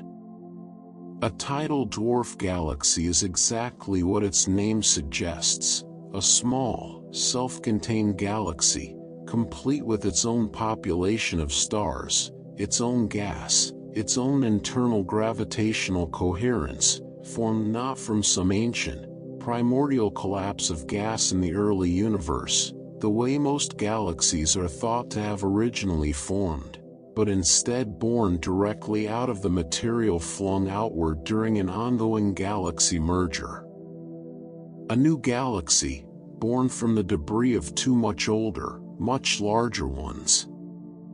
This process can occur within either of the two major structures we've discussed as forming during a close galactic encounter, the long tidal tails stretching outward from a merger, or the bridges of material sometimes seen connecting two interacting galaxies directly to one another. In both cases, given the right conditions, dense clumps of gas within these structures can collapse under their own gravity, gather together a population of stars, and gradually stabilize into an entirely new, independent galactic system. And remarkably, this process doesn't necessarily take an enormously long time to begin, at least relative to the broader, hundreds of millions of years timescale of the merger as a whole. The earliest hints of these tidal dwarf galaxies, sometimes called proto-galaxies or progenitors at this early stage, can begin to appear surprisingly soon after the very first close encounter between the two interacting galaxies, well before the larger merger process has run anywhere near its full course. It's a striking thought, when you consider it alongside everything else we've explored so far in this story. While the two much larger, much older galaxies continue their long, slow dance toward eventual full merger, a process that will take hundreds of millions of years to fully complete, something small and new can already be quietly forming out along their tidal tails. A young galaxy, taking its first tentative steps toward independent existence, emerging out of material that, until quite recently, belonged entirely to one or the other of its two much larger parent galaxies. And these newly forming tidal dwarf galaxies don't remain in some perpetually uncertain, unstable state for long, either. Observations suggest that their mass can stabilize relatively quickly, at least in comparison to the broader merger timeline surrounding them. Rather than continuing to gain or lose material indefinitely, these small systems can settle, comparatively soon after their initial formation, into a stable configuration, a genuine, self-sustaining galaxy in miniature, with a reasonably well-defined mass and structure of its own. But perhaps the single most extraordinary detail about tidal dwarf galaxies, the detail that sets them apart most dramatically from nearly every other galaxy in the observable universe, has to do with something we spent quite a lot of time discussing earlier in this journey: dark matter. Remember, from our very first segment together, just how central dark matter appears to be to galaxy formation and evolution in general. We discussed how every galaxy, as best as astronomers understand it, sits embedded within an enormous, invisible halo of dark matter, extending far beyond its visible edges, playing a critical, often dominant role in shaping its overall gravitational behavior. Dark matter, in most galaxies, vastly outweighs the visible matter, the stars, gas, and dust that we can actually observe directly. Tidal dwarf galaxies appear to break this pattern in a truly striking way. Because they form directly out of material stripped from the outer, visible disks of their much larger parent galaxies, material made up almost entirely of ordinary, visible matter, stars, gas, and dust, rather than dark matter, tidal dwarf galaxies often end up forming with little to no dark matter of their own. This is a genuinely unusual and significant characteristic. Nearly every other galaxy we know of throughout the universe, from the smallest, faintest dwarf galaxies to the largest, most massive giants, appears to be dominated, gravitationally, by dark matter, often outweighing the visible matter within them by a considerable margin. Tidal dwarf galaxies stand out as a notable, fascinating exception to this otherwise nearly universal pattern, offering astronomers a rare, valuable opportunity to study galactic structure and behavior in a system largely, or even entirely, free of dark matter's usually dominant gravitational influence. There's a lovely, quiet significance to this fact, if you allow yourself to sit with it for a moment. Throughout this entire story so far, dark matter has played the role of an unseen architect, shaping galaxy interactions from the shadows, its gravitational influence felt everywhere, even though it can never be directly observed. And yet here, within these small, newly forming tidal dwarf galaxies, we find something rare, something almost startling in its simplicity by comparison. Galaxies built almost entirely from the visible, luminous material we can actually see and study directly, largely unburdened by the invisible gravitational scaffolding that shapes nearly everything else in the universe. It offers astronomers something genuinely valuable, a kind of natural laboratory, a chance to study how stars, gas, and galactic structure behave when freed from the dominant gravitational influence of dark matter, offering clues and comparisons that help refine our broader understanding of galaxy formation and evolution throughout the universe as a whole. Let's take a moment now to hold this entire picture together, gently, in your mind. Long, sweeping tidal tails, reaching outward from the heart of a galaxy merger, carrying with them not just displaced stars, but the full, rich ingredients needed to build entirely new stars of their own: molecular gas, scattered dust, the same raw material found throughout any galaxy's disk. Young stars, glowing brightly in ultraviolet light, scattered along these tidal structures, evidence of star formation happening far from the dramatic, gas-rich chaos at the merging system's center. Massive, densely packed superstar clusters, forming within particularly turbulent, gas-rich regions of the tidal debris. And, most remarkably of all, small pockets of self-gravitating gas, dense enough and stable enough to eventually stabilize into entirely new, independent tidal dwarf galaxies, born from the wreckage of much larger, much older systems, and largely free from the dark matter that so thoroughly dominates nearly every other galaxy we know of. It's a beautiful, unexpected turn in this long, slow story.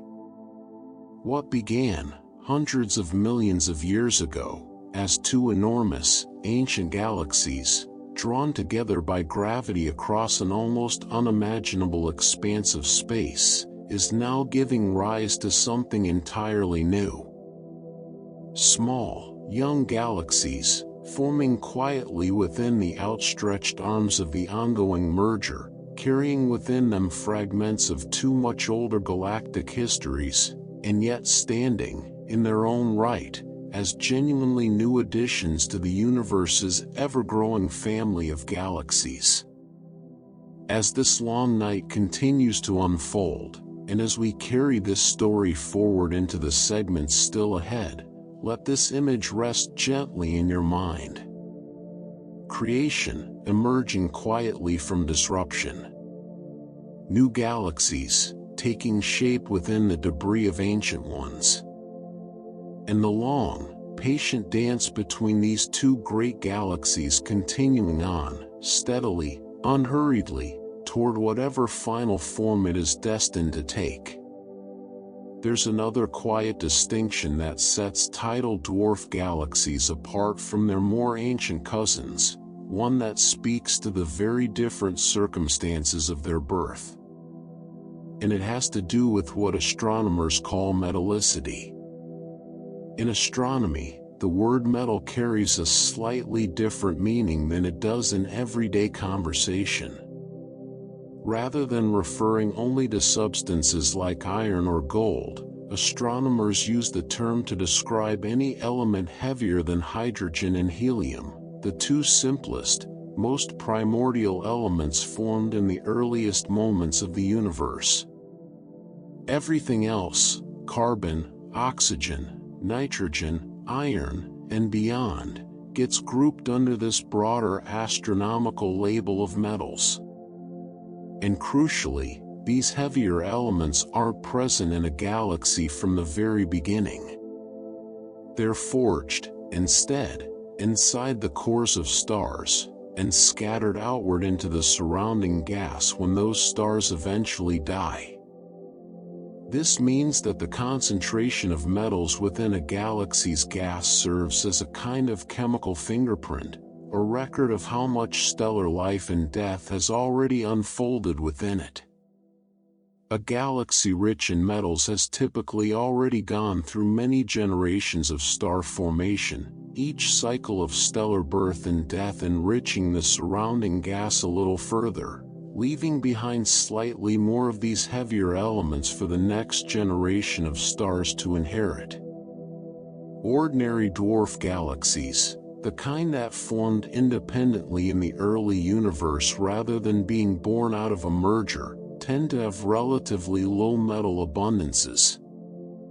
They're often small, isolated systems, with comparatively modest histories of star formation, meaning their gas has had less opportunity to accumulate these heavier elements over time. Tidal dwarf galaxies, however, tell a very different story. Because they form out of material stripped directly from the outer disks of much larger, much older parent galaxies, material that has already been enriched by generations upon generations of stellar evolution within those larger systems, tidal dwarf galaxies often inherit a noticeably higher concentration of metals than their primordial counterparts. It's a lovely detail, in its own quiet way. A newly forming tidal dwarf galaxy doesn't begin its existence with the same simple, unprocessed gas that shaped the very first galaxies in the early universe. Instead, it inherits something richer, something already touched by an immense and ancient history, gas that has already passed through the hearts of countless stars within its much larger, much older parent galaxy, before ever becoming the raw material for something new. This enriched inheritance carries forward into another subtle feature of tidal dwarf galaxies, having to do with the particular form their gas takes as star formation continues to unfold within them. Astronomers often describe interstellar gas as existing in different phases, depending largely on its temperature and density. Atomic gas refers to gas made up of individual, unbound hydrogen atoms, relatively diffuse and warm. Molecular gas, on the other hand, forms when that atomic hydrogen cools and becomes dense enough for individual atoms to pair together into hydrogen molecules, creating colder, denser clouds, the very clouds from which new stars are ultimately born. Within tidal dwarf galaxies, evidence suggests that much of this crucial molecular gas doesn't simply arrive already formed, carried directly from the parent galaxy's disk. Instead, it appears to form in situ, meaning it condenses locally, within the tidal dwarf galaxy itself, as atomic gas gradually cools and transitions into denser, molecular form, right there, within the newly assembling structure. This detail matters, because it tells us something important about tidal dwarf galaxies as genuinely active, evolving systems, rather than simply passive collections of material inherited wholesale from their parent galaxies. Even after their initial formation, these small systems continue their own internal processes, their own gradual transformation of atomic gas into the molecular clouds that will go on to fuel future generations of star formation, largely independent of whatever continues happening back within the larger, merging galaxies they originated from. Given everything we've discussed so far, it should come as little surprise that tidal dwarf galaxies also tend to be considerably younger than their primordial counterparts. This might seem like an almost obvious point, given everything we've already covered, but it's worth stating clearly all the same. Ordinary dwarf galaxies, those that formed independently, largely through the same fundamental processes that shaped the earliest galaxies in the universe's history, can trace their origins back billions of years, often nearly to the universe's earliest epochs. Tidal dwarf galaxies, by contrast, are, relatively speaking, newcomers, born only within the last several 100 million years, or perhaps a few billion years at most, depending on when their particular parent merger took place. In the grand timescale of the universe, that still represents an enormous stretch of time by any human measure, but within the context of galactic history as a whole, it marks these systems as comparatively young, still relatively fresh additions to the universe's vast population of galaxies. Now, much of what astronomers understand about tidal dwarf galaxies comes not only from direct observation, but also from something equally important within modern astronomy: computer simulations. Because galaxy mergers unfold across such enormous timescales, far longer than any human observation could ever directly track, astronomers rely heavily on sophisticated computer models to simulate how these processes unfold, testing their theoretical understanding against the real, observed properties of actual merging galaxies scattered throughout the universe. These simulations have revealed a number of interesting patterns regarding tidal dwarf galaxies specifically. For one, simulated tidal dwarf galaxies tend to appear notably more compact than many other types of galaxies, gathering their stars and gas into a comparatively small, tightly bound region, rather than spreading out across the kind of broader, more diffuse structure seen in many other galactic systems. This makes a certain intuitive sense when you consider the circumstances of their formation. Born out of dense, self-gravitating clumps of gas within a tidal tail, tidal dwarf galaxies never had the luxury of slowly accumulating material across a broad, gradually assembled disk, the way larger, more traditionally formed galaxies often do.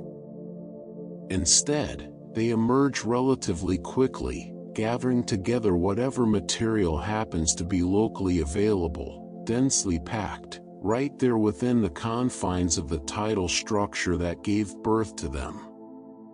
Simulations have also revealed something interesting about the orbital behavior of these tidal dwarf galaxies, once they've formed and begun orbiting their much larger host galaxy. Rather than settling into orbits with no particular pattern or preference, tidal dwarf galaxies often show a tendency toward specific, somewhat preferred orbital configurations, likely inherited from the particular dynamics and geometry of the original tidal tail or bridge structure from which they formed. This detail offers astronomers a valuable clue, a kind of orbital fingerprint that can help distinguish tidal dwarf galaxies from other small satellite galaxies that might have formed through entirely different processes, offering another thread of evidence connecting a small galaxy's present-day behavior back to the specific, dramatic circumstances of its birth. It's worth pausing here, though, to introduce an important note of scientific humility, something that runs throughout so much of astronomy, and indeed throughout so much of science more broadly. Despite everything we've described so far about tidal dwarf galaxies, and despite the genuinely compelling evidence supporting their existence and their unusual, largely dark matter-free nature, not every detail of this story is settled with complete certainty. Science, even at its most confident, remains an ongoing conversation, constantly refined by new evidence and new tools of investigation. One particularly interesting piece of this ongoing conversation comes from a large, sophisticated cosmological simulation known as Illustris, a project designed to model the evolution of galaxies across enormous stretches of cosmic time and space, tracking the complex interplay of gravity, gas dynamics, and dark matter across a simulated volume representing a significant slice of the observable universe. Within this particular simulation, dark matter-poor dwarf galaxies, formed specifically through tidal processes, of the exact kind we've been describing throughout this segment, turned out to be relatively rare. This doesn't mean tidal dwarf galaxies don't exist, of course. Real, observed examples have been identified and studied by astronomers using actual telescopic observations. But it does suggest that within at least this particular simulated model of galaxy evolution, the specific conditions required to produce a clearly, dramatically dark matter-free dwarf galaxy through tidal processes alone might be somewhat less common than one might initially assume, a reminder that the universe's actual behavior can sometimes be more selective, more particular in its outcomes, than our simplified theoretical expectations might initially suggest. This nuance opens the door to an interesting related question as well, because tidal interactions during galaxy mergers aren't actually the only process capable of producing dwarf galaxies with unusually low dark matter content. There's another mechanism entirely, one that operates under very different circumstances, known as ram pressure stripping. Ram pressure stripping occurs primarily within dense cluster environments, regions of the universe where many galaxies exist relatively close together, often surrounded by a diffuse, superheated gas filling the space between them. As a galaxy moves through this dense intracluster gas, it experiences something similar, in principle, to the wind resistance you might feel moving quickly through air, a kind of pressure that can strip away a galaxy's own loosely bound gas, gradually stripping away certain outer components of the galaxy over time. In some cases, this stripped material, freed from its original parent galaxy through this pressure-driven process rather than through tidal gravitational interaction, can also give rise to small, dark matter-poor structures of its own, offering an entirely separate pathway toward creating this same broad category of dark matter-deficient dwarf galaxy, distinct from, though occasionally overlapping in appearance with, the tidal dwarf galaxies born specifically out of galaxy mergers. This matters because it reminds us that the universe often has more than one route toward a similar outcome, a recurring theme throughout so much of astronomy. Multiple different physical processes, operating under different circumstances, can sometimes arrive at broadly similar results, and disentangling exactly which process produced which particular observed galaxy can require careful, detailed study, examining subtle differences in composition, structure, and history that might not be immediately obvious from a casual glance.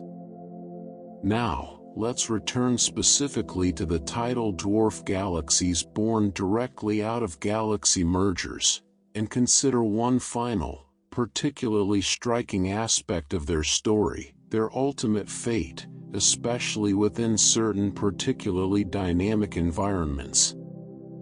In dense cluster environments, where many galaxies exist in close proximity and gravitational interactions are common and ongoing, tidal dwarf galaxies formed during a merger can, in some cases, become gravitationally separated from the larger host galaxy they originally formed alongside, essentially being stripped away from their original system and left to continue existing as independent, free-floating dwarf galaxies in their own right. This might sound, at first, like a precarious existence, a small galaxy, born under unusual circumstances, largely lacking the dark matter halo that typically helps stabilize and protect most other galaxies, suddenly cut loose from its original host system as well. And yet, remarkably, observations and simulations suggest that these stripped tidal dwarf galaxies can, in some cases, remain intact and coherent for a genuinely long time, in some cases persisting as recognizable, independent structures for more than 1 billion years. That's an extraordinary span of time, when you sit with it for a moment. A galaxy, born relatively recently in cosmic terms, out of debris flung outward during a chaotic merger between two much larger systems, and lacking the usual protective gravitational scaffolding of dark matter that helps hold most galaxies together, nonetheless managing to persist, stable and recognizable, for well over 1 billion years, drifting on as a small, independent addition to the universe's vast population of galaxies. And so, as we draw this particular thread of our story to a close, it's worth stepping back and appreciating the fuller picture that has emerged from these final details. The remnants left behind by a completed galaxy merger aren't simply a single, newly formed, unified galaxy.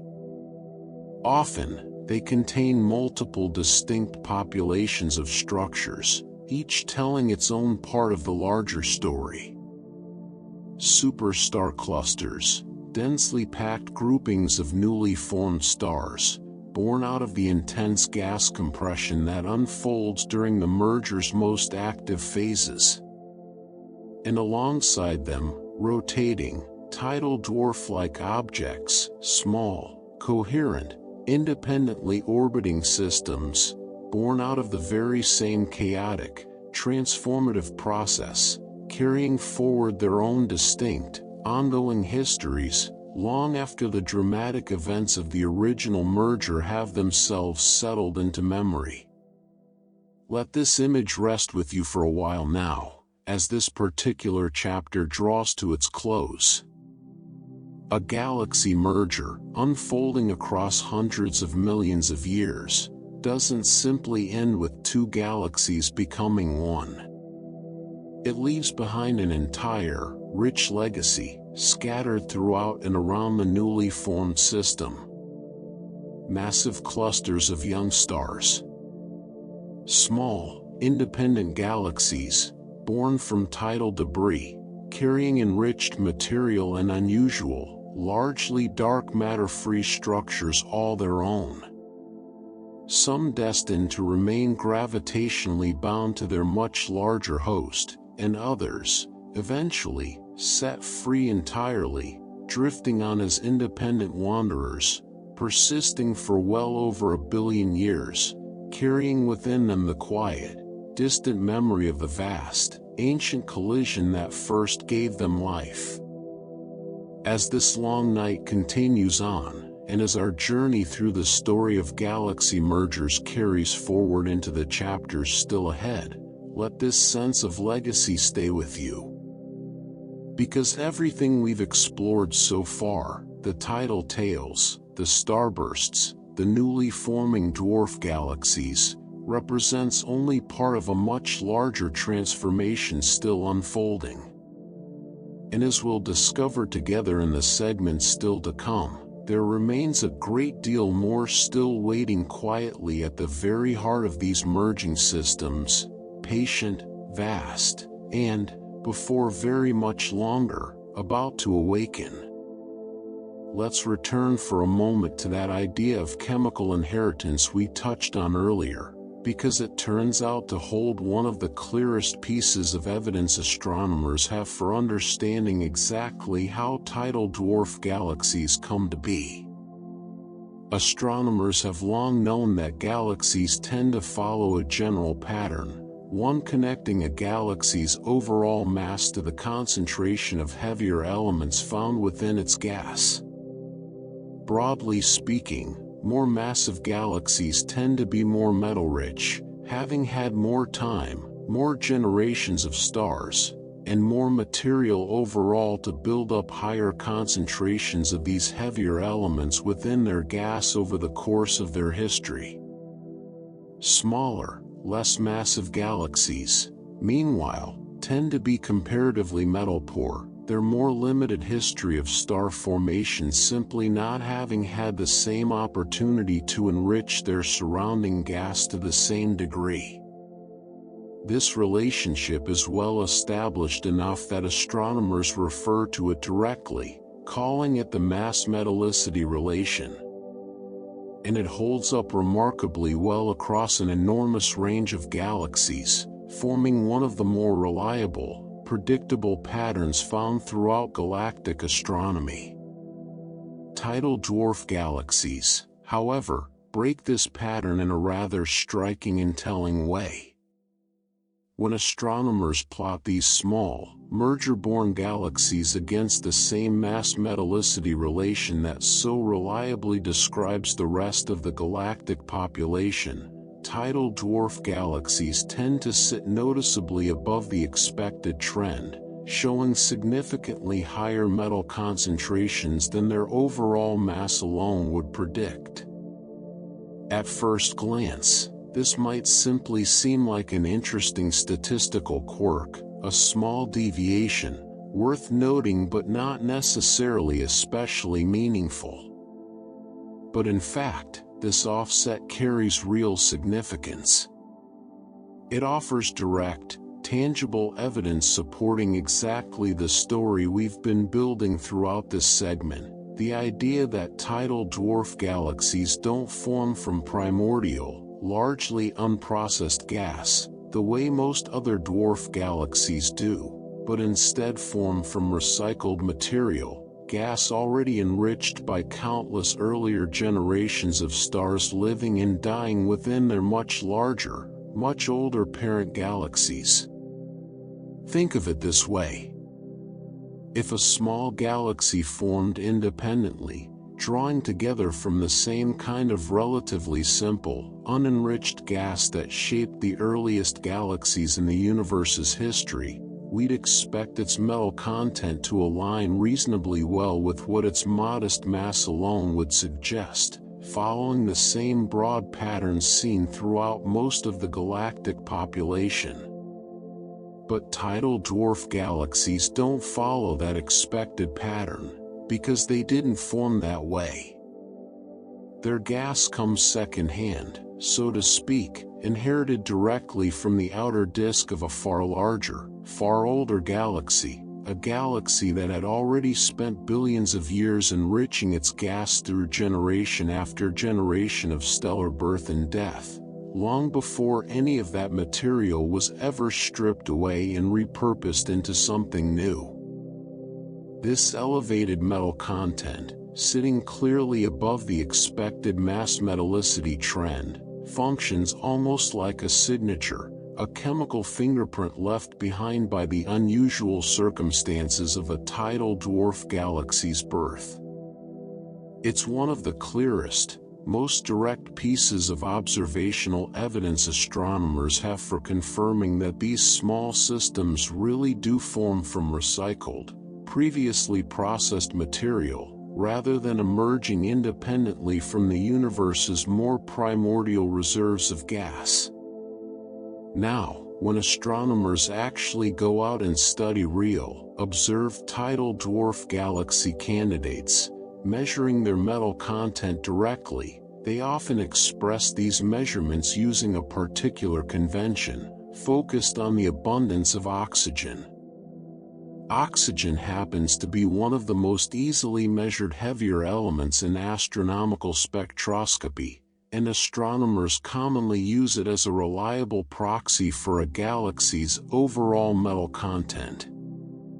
Across a range of observed tidal dwarf galaxy candidates, oxygen abundances commonly fall somewhere in the range of about 8.3 to 8.7, when measured on the particular logarithmic scale astronomers typically use for this kind of comparison.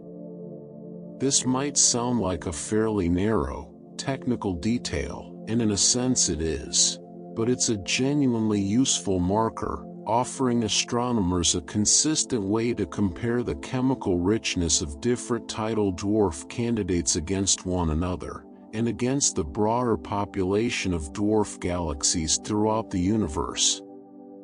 What's particularly interesting is that this elevated metallicity doesn't necessarily scale in quite the way you might expect, based on everything we've discussed about the normal mass-metallicity relationship elsewhere in the galactic population.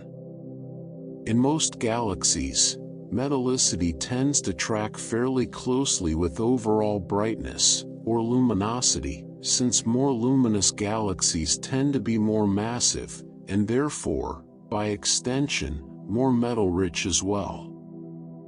But in tidal dwarf galaxies, this connection appears considerably weaker. Their metallicity can remain nearly independent of their overall luminosity, meaning that a relatively faint, low-luminosity tidal dwarf galaxy might still show a comparably high metal content to a somewhat brighter one, breaking the more predictable pattern we'd typically expect to see. This makes a good deal of sense, once you consider it in light of everything we've already discussed. Because a tidal dwarf galaxy's metal content is inherited largely from its enriched parent material, rather than built up gradually through its own, independent history of star formation, its metallicity doesn't necessarily need to track closely with its own individual mass or brightness. It's carrying forward a kind of chemical inheritance, essentially undiluted by whatever more modest, independent star formation history it goes on to develop after its initial formation. Looking specifically at younger tidal dwarf galaxies, ones still relatively close, in cosmic terms, to the merger event that gave rise to them, astronomers have found metallicities that typically fall somewhere in the range of about 1/3 to 1/2 of what's known as solar metallicity, meaning the metal concentration found within our own Sun, a commonly used reference point throughout astronomy for comparing metal abundances across different stars and galaxies. That's a genuinely notable level of enrichment for such young, small systems. Ordinary dwarf galaxies of comparable age and size, formed independently rather than through tidal processes, would typically show metal concentrations well below this range, reflecting their more limited, more gradual history of star formation. Young tidal dwarf galaxies, by contrast, arrive already carrying a substantial chemical inheritance, a head start, in a sense, built entirely from material recycled out of their much older, much more chemically mature parent galaxies. And perhaps most remarkably, this elevated metallicity doesn't simply fade away as tidal dwarf galaxies continue to age and evolve. In many cases, these small systems continue to retain relatively high metal concentrations well into their ongoing evolution, carrying forward that initial chemical inheritance across a substantial portion of their independent existence, rather than gradually reverting toward the lower metallicity levels more typical of primordial dwarf galaxies of similar mass and luminosity. This persistence offers yet another valuable clue for astronomers working to distinguish tidal dwarf galaxies from other small, independent systems scattered throughout the universe. Even long after the dramatic, chaotic circumstances of their birth have faded into the past, tidal dwarf galaxies continue carrying a distinctive chemical signature, a quiet, ongoing testament to their unusual origins within the debris of an ancient galactic merger. Now, let's turn our attention to something we touched on briefly in our previous segment, the formation of massive star clusters, and follow that thread a little further, specifically within the context of these small, merger-born galaxies. We already discussed how tidal tails, rich with molecular gas and dust, can give rise to unusually massive groupings of stars, known as superstar clusters, forming under the turbulent, gas-rich conditions found within these long, tidal structures. It turns out that this same process of massive star cluster formation doesn't necessarily end once a tidal dwarf galaxy is fully formed and stabilized. Instead, these newly formed dwarf systems can continue hosting the birth and ongoing evolution of massive star clusters well into their own independent existence. This makes a good deal of sense when you consider the particular conditions found within a young tidal dwarf galaxy. Having formed out of dense, gas-rich material, and often continuing to accumulate additional gas as material continues drifting inward from the surrounding tidal structure, these small galaxies can retain, for a considerable stretch of time, exactly the kind of rich, turbulent gas reservoir needed to fuel the ongoing formation of massive, densely packed star clusters, much like the ones that helped give rise to the tidal dwarf galaxy itself in the first place.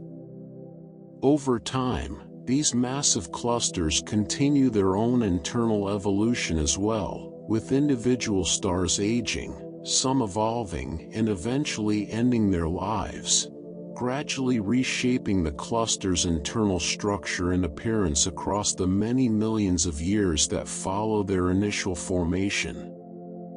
In this way, a tidal dwarf galaxy doesn't simply represent a single, isolated event of star formation, tied narrowly to the specific moment of its own creation. Instead, it can continue functioning as an active, ongoing site of stellar birth and evolution, hosting multiple generations of massive star clusters as its own independent story continues to unfold. Now, up until this point in our discussion, much of what we've explored regarding tidal dwarf galaxies and tidal star cluster formation has centered primarily around major mergers, encounters between two galaxies of fairly similar size and mass. But it's worth pausing to note that these same fundamental processes can occur within minor mergers as well, those encounters we discussed much earlier, where a smaller galaxy is gradually absorbed by a much larger companion. Even within these more asymmetric encounters, tidal forces acting on the smaller, infalling galaxy can still produce tidal tails and tidal debris of their own, and within that debris, young star clusters can still form, following broadly similar physical processes to those we've already discussed in the context of major mergers. There's an interesting subtlety here, though, one that offers a particularly useful clue for astronomers studying these systems. In some cases, the young star clusters found within minor merger tidal debris turn out to be noticeably younger than the tidal tails that contain them. This might initially seem like a curious detail, but it makes a good deal of sense once you consider the full timeline of events involved. A tidal tail itself typically begins forming relatively early in the merger process, as gravitational forces first begin stretching and pulling material away from the smaller, infalling galaxy.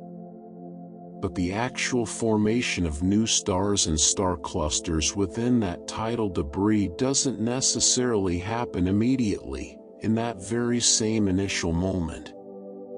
Instead, it often takes some additional time for gas within the tidal tail to further cool, compress, and eventually collapse into the dense conditions needed to trigger genuine star formation. This means that by the time star clusters actually begin forming within a tidal tail, the tail itself may have already existed, stretched out into space, for some meaningful stretch of time beforehand.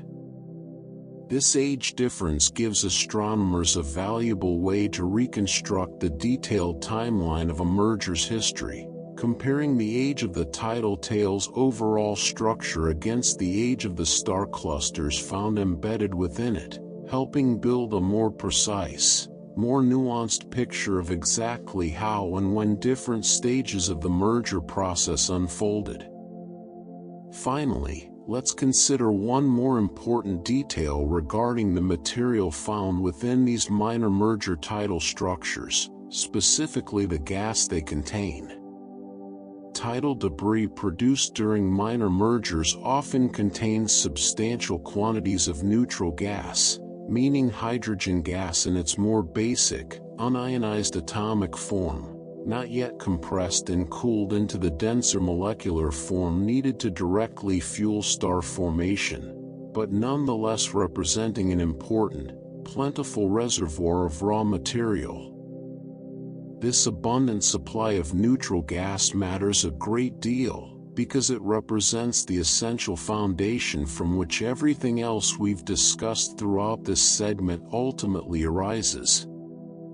Before molecular gas can form, before dense clumps can become self-gravitating, before star clusters, or entire tidal dwarf galaxies, can ever begin to take shape, there must first be this fundamental reservoir of neutral gas, drawn outward from the original galaxy, providing the essential raw material from which all of these later, more complex structures will eventually emerge. It's a fitting note to rest on as we draw this particular chapter of our story toward its close. Because throughout everything we've explored across this segment, the elevated metallicity of tidal dwarf galaxies, their unusual independence from the normal mass-luminosity relationship, their capacity to continue forming massive star clusters well into their own independent existence, and the crucial role of neutral gas within minor merger tidal debris, we keep returning to this same central theme. Recycling. Inheritance. Material passed down, transformed, and given new purpose, again and again, throughout the long, patient unfolding of a galaxy merger. Nothing here is ever truly created from nothing. Every new star, every new cluster, every small, independent tidal dwarf galaxy, carries forward something of the much older, much larger systems from which it ultimately arose, chemical fingerprints and inherited material woven quietly into the fabric of these newly forming structures, connecting them, permanently, to the vast, ancient galaxies whose slow, gravitational dance first gave them life.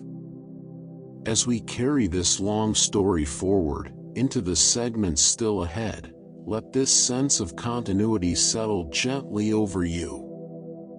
Nothing in this story is lost, not entirely.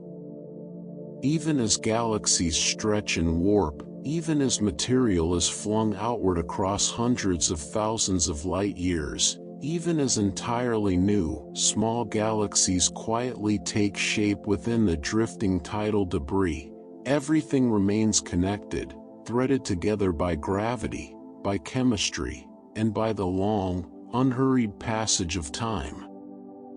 And still, at the very heart of these merging systems, something vast continues waiting patiently in the dark, its own moment of awakening drawing steadily, inevitably closer, as this long night continues on.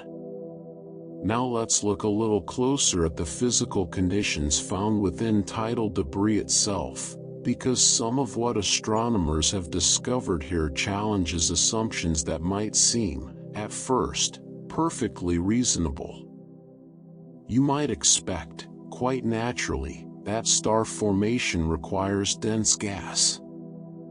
After all, throughout this entire story, we've described gravity's role as one of compression, of gas being squeezed together tightly enough for its own weight to overcome outward pressure and collapse into new stars. It would follow, then, that wherever we find stars forming, we ought to find correspondingly dense gas surrounding them. But observations of tidal debris reveal something more nuanced than that simple expectation. In many tidal tails and streams, the overall gas density can actually be quite low, even in regions where star formation is clearly, measurably ongoing. This might initially seem like a contradiction, but it points towards something important about how star formation actually works within these unusual environments. Rather than requiring uniformly dense gas spread evenly throughout a region, star formation within tidal debris often proceeds through the collapse of particular localized pockets, small, dense clumps embedded within an otherwise comparatively diffuse, low-density stream of material. It's a helpful reminder that average density, measured broadly across an entire tidal tail, doesn't necessarily tell the whole story. Within that same stretched, relatively sparse structure, there can exist scattered regions of much higher local density, small islands of compression sufficient to trigger star birth, even while the surrounding material remains comparatively thin and diffuse. Star formation, in this sense, doesn't need an entire tidal tail to become dense. It simply needs enough scattered pockets within it to cross that critical threshold, here and there, throughout the extended structure. This observation connects to another notable characteristic found within tidal tails, particularly those produced during minor mergers, involving unusually high levels of turbulence. Turbulence, in this context, refers to chaotic, disordered motion within the gas, rather than the smooth, orderly flow one might associate with gas peacefully orbiting within an undisturbed galactic disk. This heightened turbulence makes a good deal of sense, when considered alongside everything else we've discussed throughout this journey.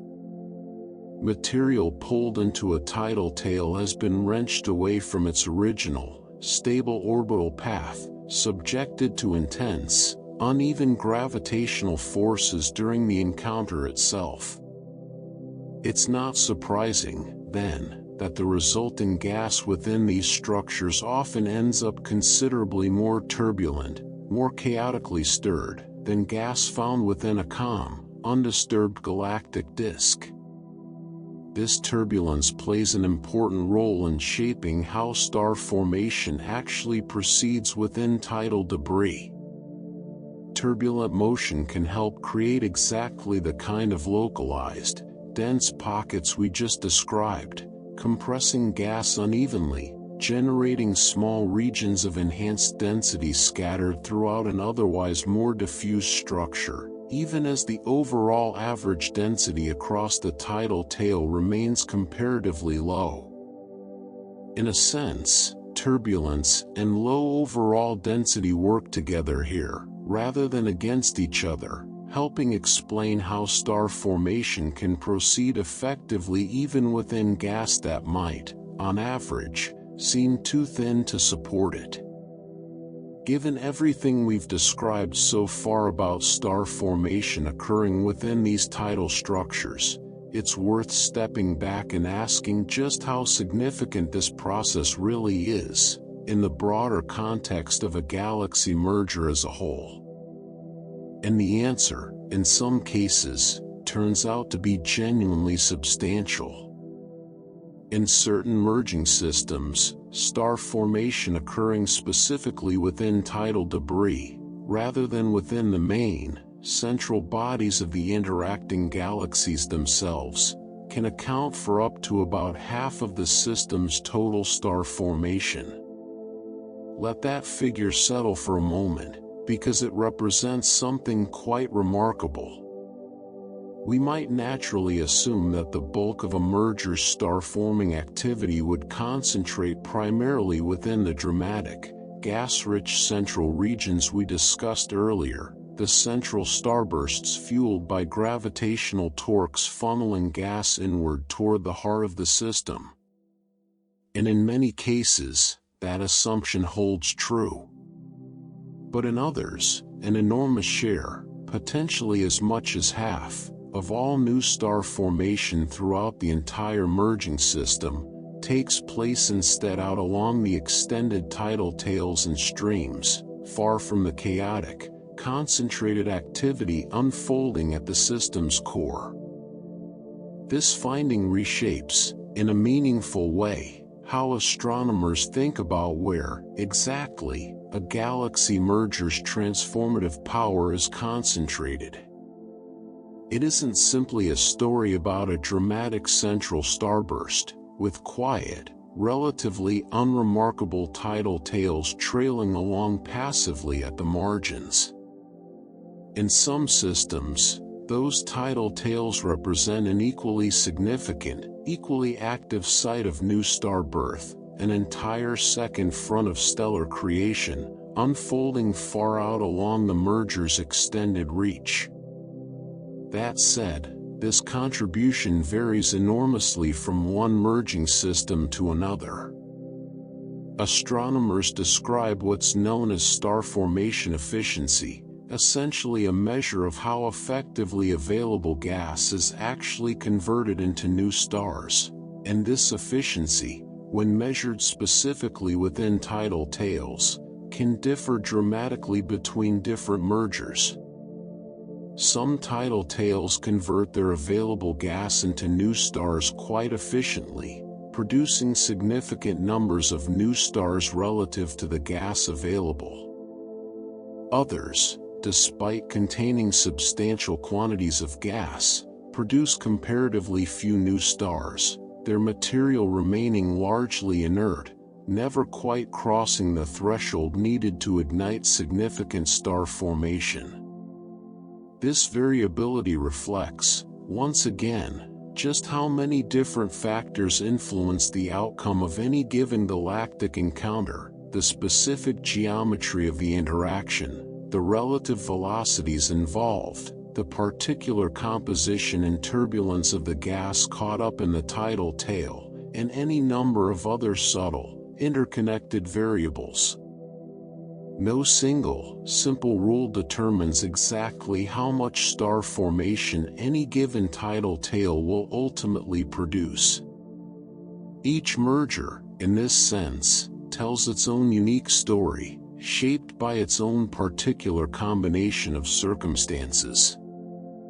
Now, let's turn our attention specifically to a particular category of galactic encounter we've touched on only briefly so far. Mergers occurring between two dwarf galaxies themselves, rather than between the larger, more massive systems we've spent most of this journey discussing. Dwarf galaxies, as their name suggests, are considerably smaller and less massive than galaxies like our own Milky Way, yet they represent, by sheer number, the most common type of galaxy found throughout the universe. And these small systems merge with one another too, following broadly similar physical principles to the larger mergers we've explored throughout this story, even if the specific details and outcomes can differ in interesting ways. One particularly notable characteristic of dwarf galaxies involved in mergers, whether with another dwarf galaxy or with a larger host system, is that they often remain what astronomers describe as blue, and highly star-forming, throughout much of the merger process. In astronomy, a galaxy's color offers a useful, general indicator of its ongoing star formation activity. Young, Hot, recently formed stars tend to shine with a distinctly blue light, while older, cooler stellar populations tend to shift a galaxy's overall appearance toward a redder hue. A galaxy that remains persistently blue, therefore, is one that continues actively forming substantial numbers of new stars, rather than settling into a quieter, more passive phase of its existence.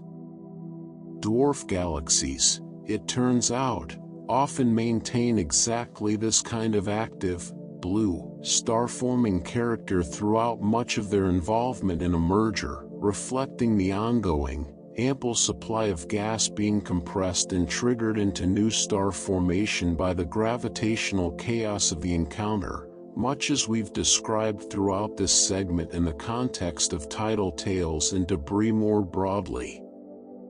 And speaking specifically of encounters between two dwarf galaxies, these particular mergers, sometimes called dwarf-dwarf mergers, tend to be especially prone toward producing substantial tidal debris. This makes a good deal of sense when you consider the relative gravitational strength of the two systems involved.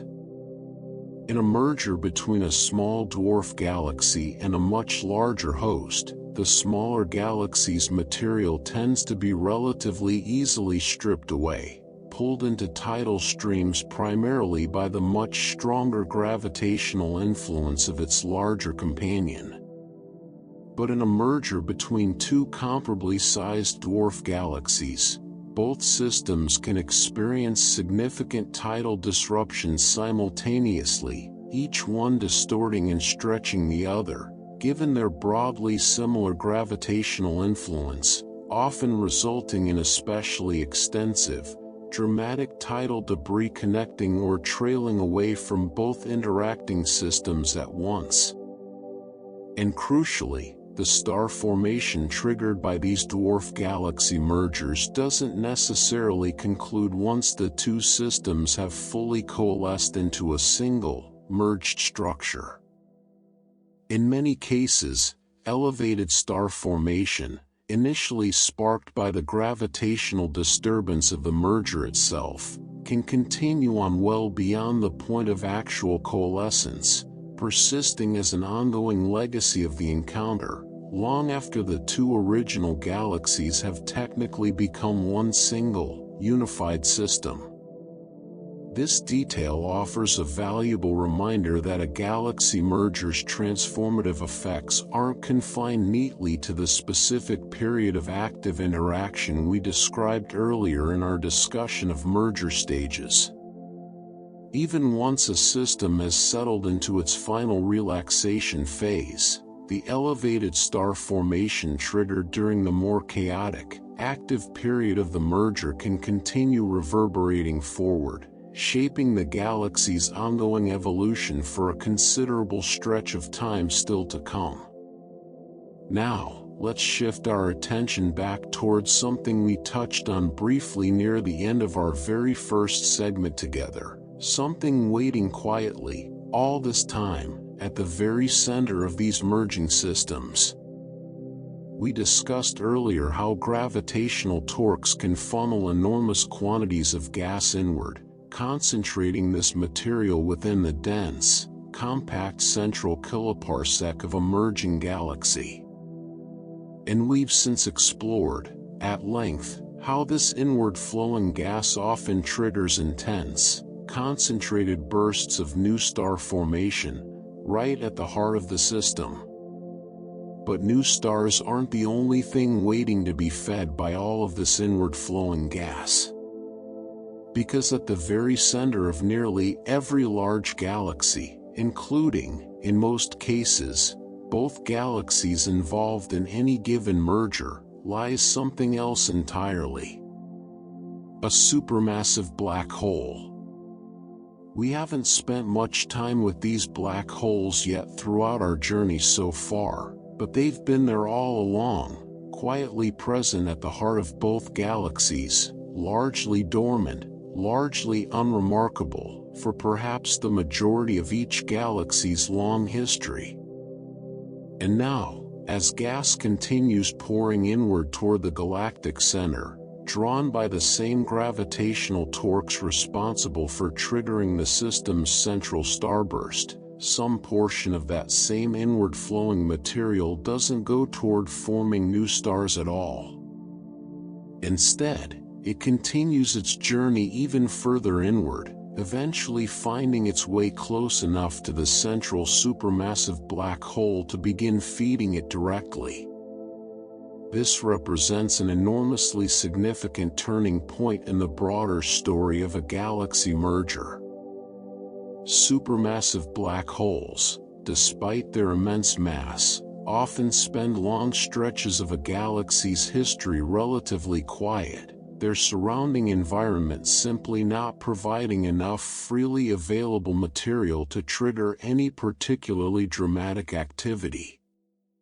But the intense gravitational disturbance of a merger, funneling vast quantities of gas inward toward the galactic center, can change that considerably, providing exactly the kind of abundant, readily available fuel supply needed to potentially awaken a black hole from its long period of relative quiet, feeding it directly, and setting the stage for a dramatically more active phase in its ongoing existence.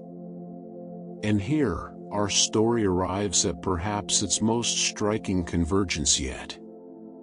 Because remember, both galaxies involved in a major merger typically harbor their own central supermassive black hole, each one having resided quietly at the heart of its respective galaxy for the majority of that galaxy's history.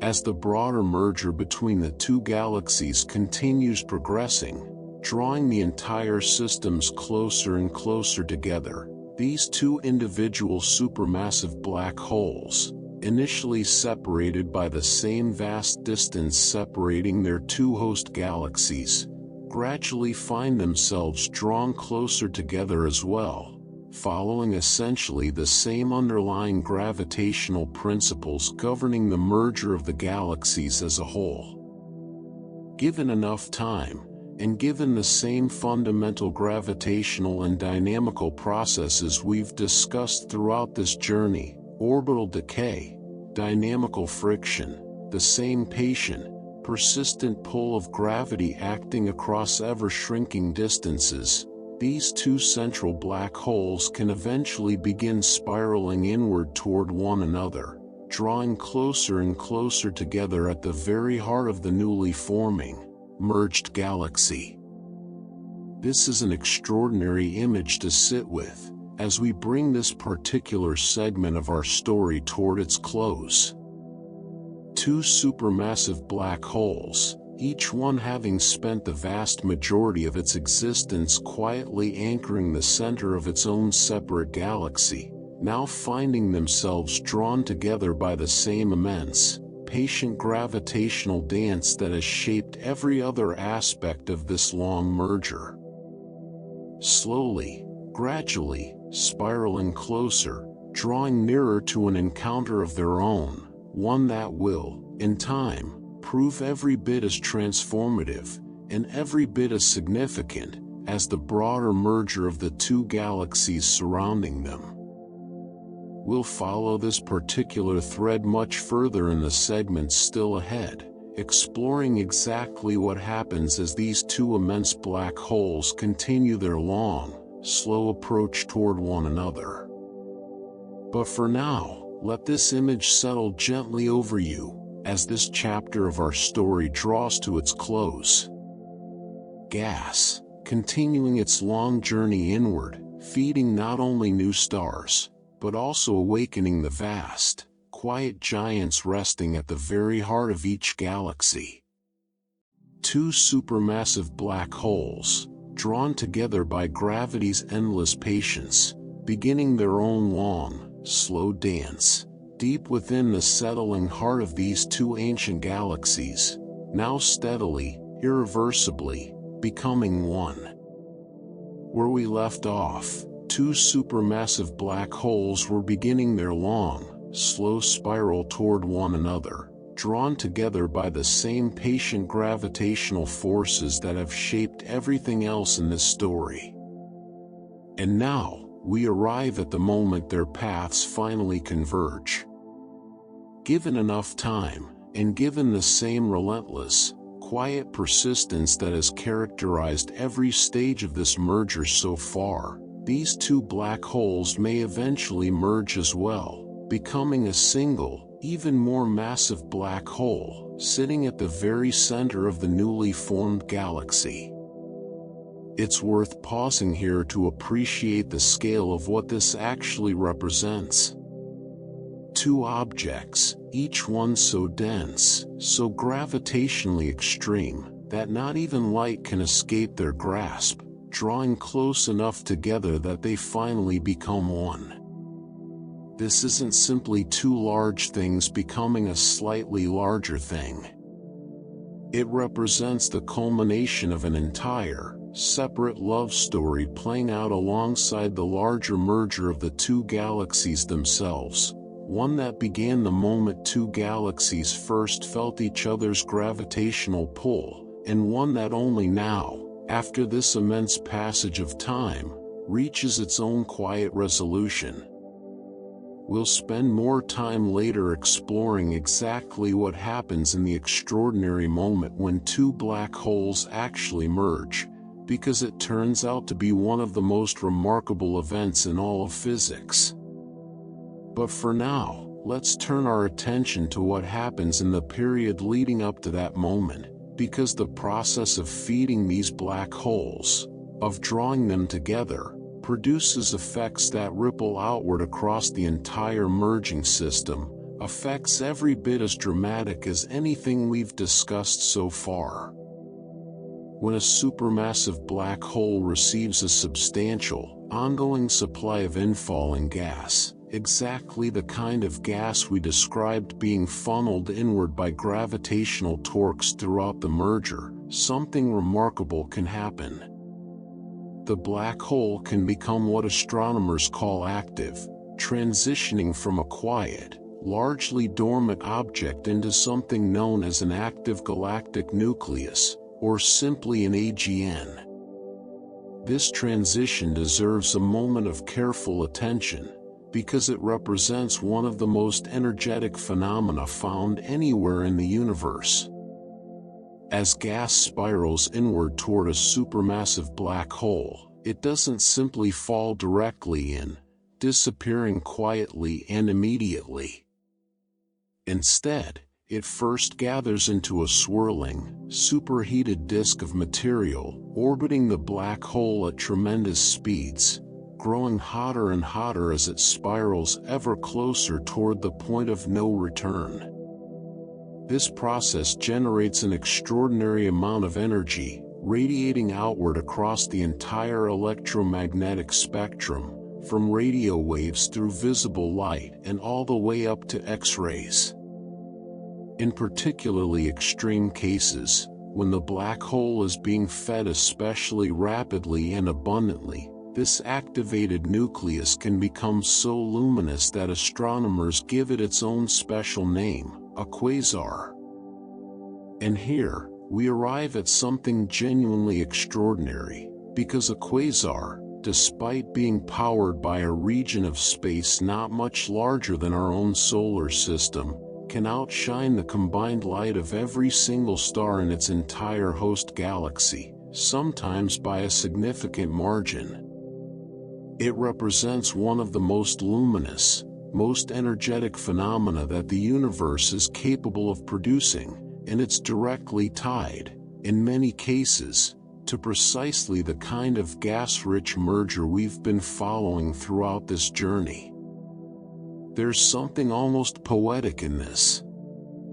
A black hole, an object defined, in the popular imagination, by darkness, by the absence of light, becomes, through the process of merger-driven feeding, one of the most brilliantly luminous objects the universe has to offer. Not through any light of its own, of course. Black holes themselves remain as dark as ever, but through the tremendous energy released by the infalling material itself, heated to extraordinary temperatures as it spirals toward the black hole's edge. But this dramatic activation doesn't unfold in a vacuum, so to speak. As the merger continues progressing, and as increasingly large quantities of gas and dust continue pouring inward toward the galactic center, this newly activated black hole often finds itself increasingly surrounded, and increasingly obscured, by exactly the material that's feeding it. This gas and dust, gathering in ever greater quantities around the central black hole, can eventually form a thick, enveloping cocoon, wrapping around the black hole and its immediate surroundings.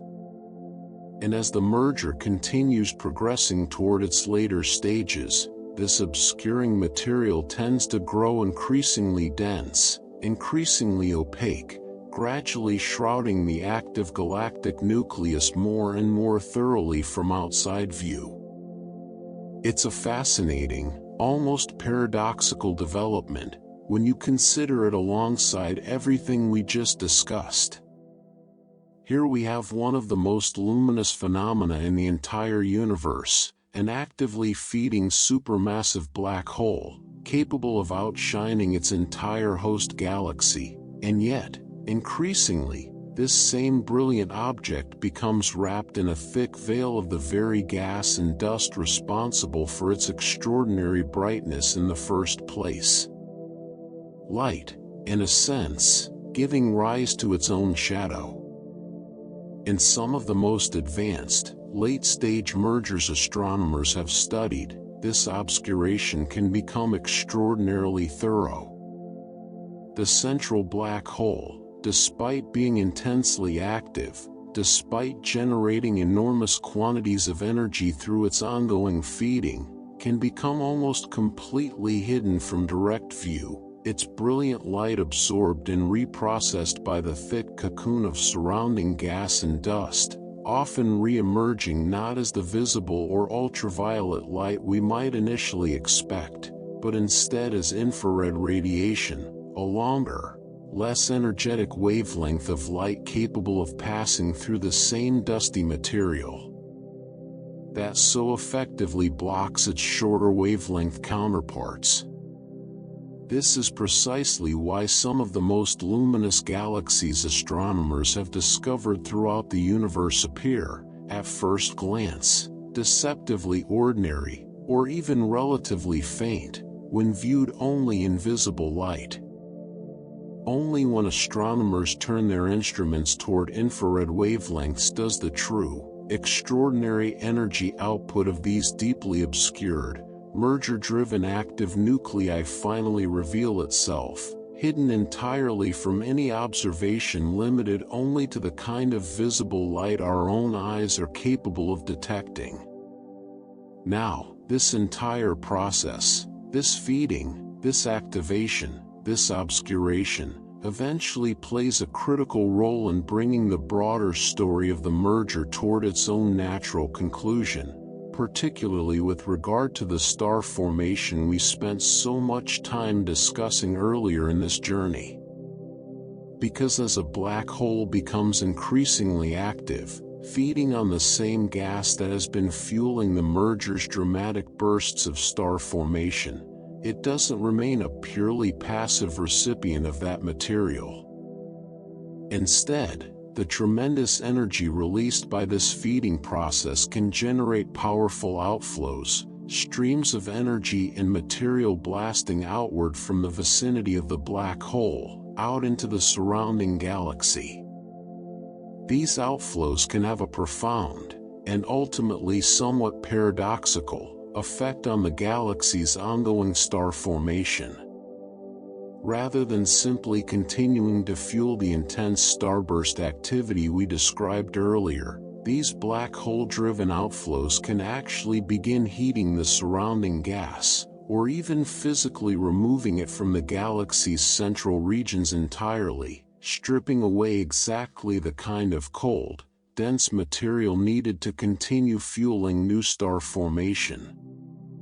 In some mergers, this effect becomes significant enough that it eventually shuts down star formation almost entirely, at least within the affected regions of the galaxy. The very same central black hole that was, for a time, fed so abundantly by the merger's inward flow of gas, eventually turns around and effectively cuts off its own fuel supply, and the fuel supply for the surrounding starburst as well, through the sheer force of its own energetic outflows. Astronomers refer to this phenomenon as feedback, and it represents one of the more intricate, self-regulating aspects of galaxy evolution. The black hole doesn't simply grow indefinitely, feeding without consequence on an endless supply of infalling gas.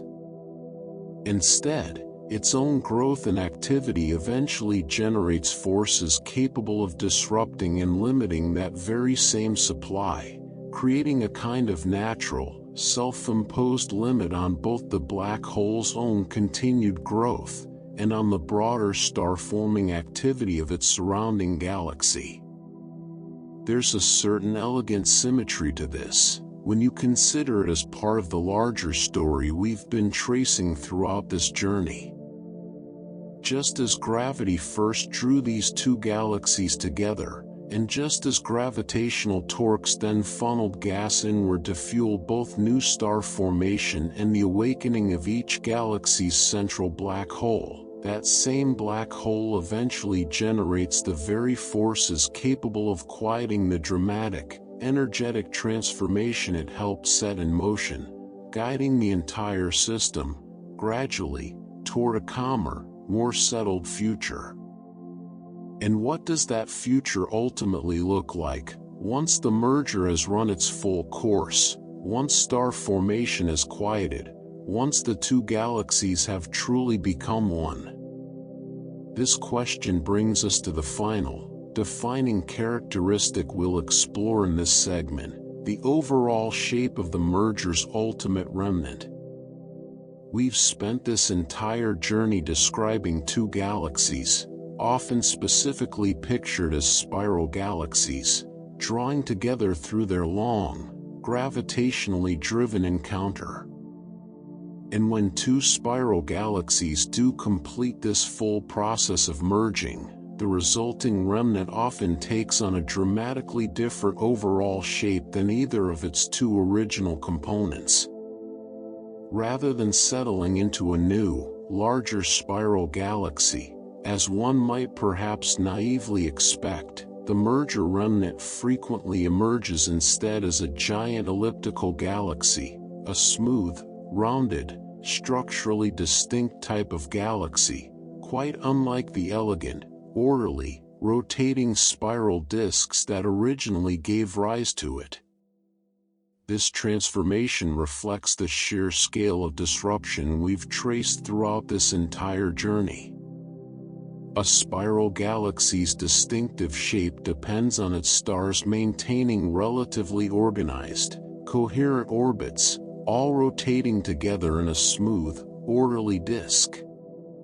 But the intense gravitational chaos of a major merger, the tidal stretching, the dynamical friction, the countless close gravitational interactions between individual stars and gas clouds throughout the encounter, thoroughly disrupts this original organized structure.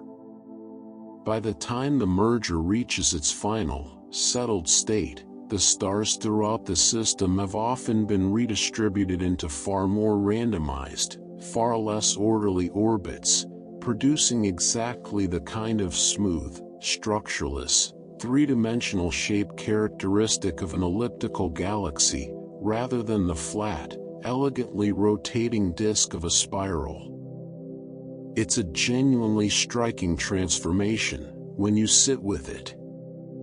Two elegant, orderly spiral galaxies, each one having spent billions of years developing its own carefully balanced rotational structure, ultimately merging together into something that looks nothing like either original component.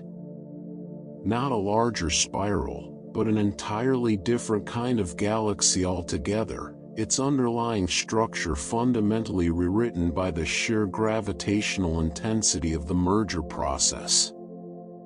This dramatic reshaping underscores something important about galaxy mergers more broadly, something that has run as a quiet undercurrent throughout this entire journey. These events don't simply combine two galaxies together, the way you might combine two separate collections of objects into one larger collection. They fundamentally transform them, reworking their underlying structure so thoroughly that the final result can appear, in almost every meaningful sense, like an entirely new and different type of galaxy altogether, bearing only a distant, historical relationship to the two systems that originally gave rise to it. And even within this broader transformation, mergers can produce more specific, more subtle structural features as well, adding further complexity and nuance to the story of exactly how these remnant galaxies come to take their final shape. One particularly interesting example is something astronomers call a kinematically decoupled core. This refers to a situation where the very central region of the merger remnant ends up rotating, or otherwise moving, in a distinctly different manner than the rest of the surrounding galaxy, essentially behaving as its own semi-independent structural component, decoupled, kinematically, from the broader rotational or orbital pattern of the galaxy surrounding it. This kind of feature often arises from the particular, complex dynamics of exactly how the two original galaxies' central regions came together during the final stages of the merger, sometimes producing subtle but genuinely detectable differences between the motion of the innermost core and the motion of everything else surrounding it. These kinds of detailed structural features offer astronomers valuable clues, subtle fingerprints left behind within the final remnant, helping reconstruct the particular history and specific dynamics of exactly how any given merger unfolded, long after the dramatic, chaotic events of the merger itself have settled into the past. As we bring this particular chapter of our long journey toward its close, let's take a moment to hold the fuller picture together. Two supermassive black holes, spiraling ever closer toward their own eventual union. An active galactic nucleus, blazing brilliantly, then gradually wrapped in its own obscuring cocoon of gas and dust. Powerful outflows, eventually quieting the very star formation that the merger itself once so dramatically ignited. And finally, the ultimate transformation of shape itself, two elegant spiral galaxies giving way to something entirely new, a smooth, giant elliptical galaxy, its structure fundamentally rewritten, carrying within its depths subtle, kinematically decoupled traces of the long, complex history that brought it into being. This long night continues to unfold, and as we move forward into the segments still ahead, we'll follow this story even further, into the ultimate fate of those two merging black holes, and into the long, quiet future awaiting these newly transformed galaxies, as they settle, gradually and irreversibly, into the newest chapter of their existence. Let's turn now to a rarer, more striking outcome that can emerge from these encounters, one that produces some of the most visually unusual galaxies astronomers have ever observed. Under a very particular set of circumstances, when one galaxy passes almost directly through the center of another, nearly perpendicular to the disk of its companion, the resulting gravitational disturbance can produce something astronomers call a collisional ring galaxy. Rather than the more familiar warped disks, tidal tails, or eventual elliptical remnants we've spent so much time discussing, this particular kind of encounter sends a wave of gravitational disruption rippling outward through the struck galaxy's disk, not unlike the ripples spreading outward across the surface of a still pond after a stone has been dropped into its center. This ripple compresses gas as it travels outward, triggering a wave of new star formation that traces the ripple's expanding path, leaving behind a glowing ring of young, bright stars, encircling a comparatively quiet, hollowed-out center where the intruding galaxy actually passed through. The result is a genuinely striking structure, a luminous ring of stars, radiant and clearly defined, surrounding a darker, more subdued core, the entire galaxy transformed, for a time, into something that looks remarkably unlike any ordinary spiral or elliptical galaxy we've described so far. It's a beautiful reminder that even within the broad, general patterns we've traced throughout this journey, close encounters, tidal tails, central starbursts, elliptical remnants, the universe still holds room for genuine surprise. Every collision carries its own specific geometry, its own particular combination of mass, velocity, and trajectory, and every so often, that unique combination of circumstances gives rise to something as strange and striking as an entire galaxy reshaped into a glowing, luminous ring. Now, let's widen our view once more, moving beyond the visible structure of the galaxies themselves, out into the vast, diffuse reaches of space surrounding them. Because galaxy mergers, it turns out, leave their mark not only on the galaxies directly involved, but on the broader environment surrounding them as well, specifically, on something astronomers call the circumgalactic medium. The circumgalactic medium refers to the extended reservoir of gas that surrounds a galaxy, existing beyond the visible disk itself, but still gravitationally bound to it, forming a kind of diffuse, extended atmosphere enveloping the galaxy at large. This gas plays an important role in a galaxy's ongoing evolution, serving, among other things, as a potential future reservoir of material that can eventually rain back down onto the galaxy's disk, fueling future generations of star formation long after any given merger has settled into the past. Galaxy mergers, through all of the dramatic processes we've traced throughout this journey, the tidal stripping, the gas outflows driven by newly activated black holes, the sheer gravitational chaos of the encounter itself, can significantly enrich this surrounding circumgalactic medium.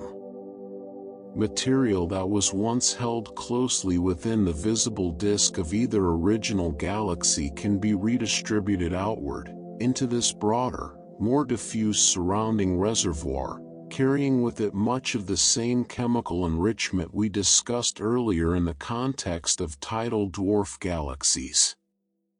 And indeed, this enriched circumgalactic material often contains a genuinely significant quantity of metals, those heavier elements forged within stars and released back into the surrounding gas through generations of stellar death, exactly the same kind of enrichment that gave tidal dwarf galaxies their notably elevated metallicity. Through the disruptive process of merging, this metal-rich material doesn't remain confined solely to the merger remnant itself. It spreads outward, enriching an entire extended region surrounding the galaxy, leaving a chemical signature that can persist for a very long time indeed, extending the merger's influence far beyond the boundaries of the visible galaxy itself. This represents one more example of a theme that has run quietly throughout our entire journey together, the way a galaxy merger's effects ripple outward, far beyond the immediate, dramatic events unfolding at the system's center. Just as tidal tails carried material far out into intergalactic space, and just as some of that material eventually gave rise to entirely new tidal dwarf galaxies, this same process of outward redistribution enriches an even broader surrounding environment, embedding the merger's chemical legacy into the diffuse gas reservoir that will continue surrounding, and eventually feeding, the newly formed galaxy for a very long time to come. Returning briefly to the material found within tidal debris itself, we encounter another process closely related to something we explored earlier, the formation of tidal dwarf galaxies. Gas scattered throughout tidal tails and streams doesn't always remain diffuse and dispersed indefinitely. Under the right conditions, this gas can gradually condense, gathering together into increasingly dense, increasingly coherent clumps, eventually becoming what astronomers describe as gravitationally bound objects, structures held together by their own internal gravity, rather than simply drifting as loosely scattered material within the broader tidal stream. This process echoes closely what we discussed earlier regarding tidal dwarf galaxy formation, and indeed, this kind of gravitational condensation represents an essential early step along that same broader pathway.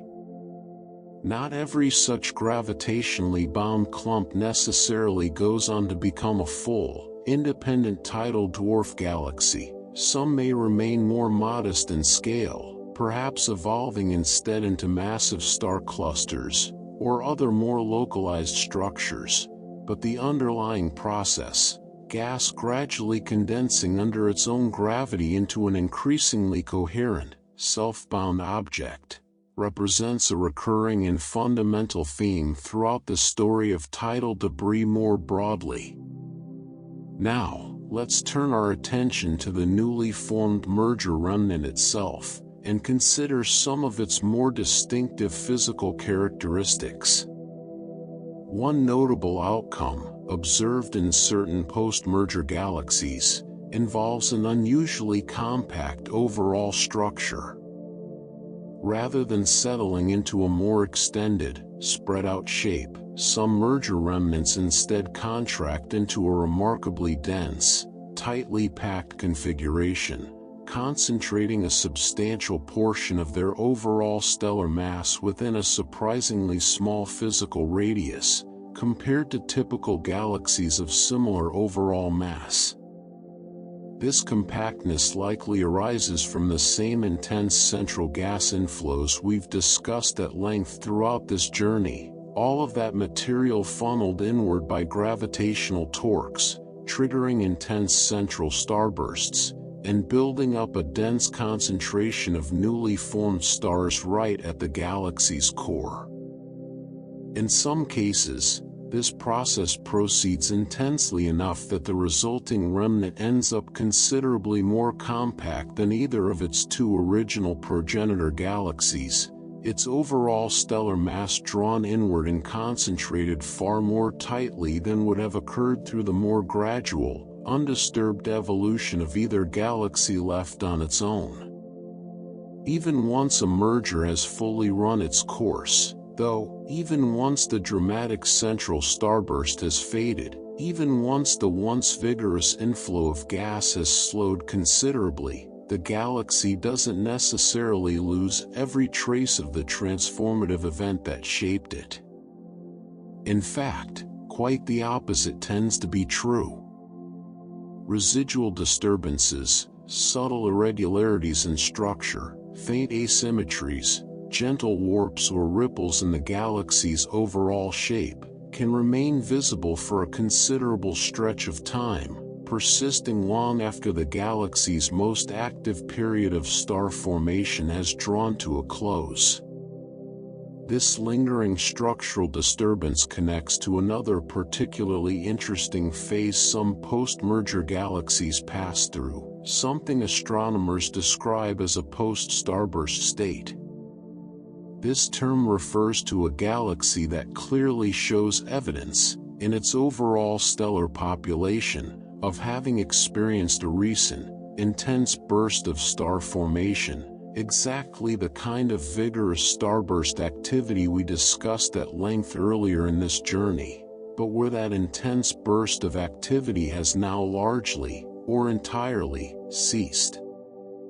A post-starburst galaxy, in this sense, occupies a genuinely distinctive transitional phase, caught between its former, actively star-forming existence, and whatever quieter, more settled future ultimately awaits it. Its stellar population still bears the clear, unmistakable signature of that recent burst, a distinctive abundance of certain types of young, though no longer actively forming, stars, even as the underlying gas supply needed to continue fueling further star birth has been largely exhausted, or perhaps driven away entirely by the same black hole outflows we discussed in our previous segment. It's a genuinely evocative concept, when you sit with it. A galaxy, caught in a specific, identifiable moment of its own history, still carrying the clear imprint of a dramatic, transformative burst of creation, even as that same burst has already, definitively, come to its conclusion. Like the last embers of a fire, and the newly formed stars themselves, which have not yet had time to age and fade into the older, more settled population still surrounding them, the recent past remaining vividly present, even as the galaxy continues moving forward into whatever comes next.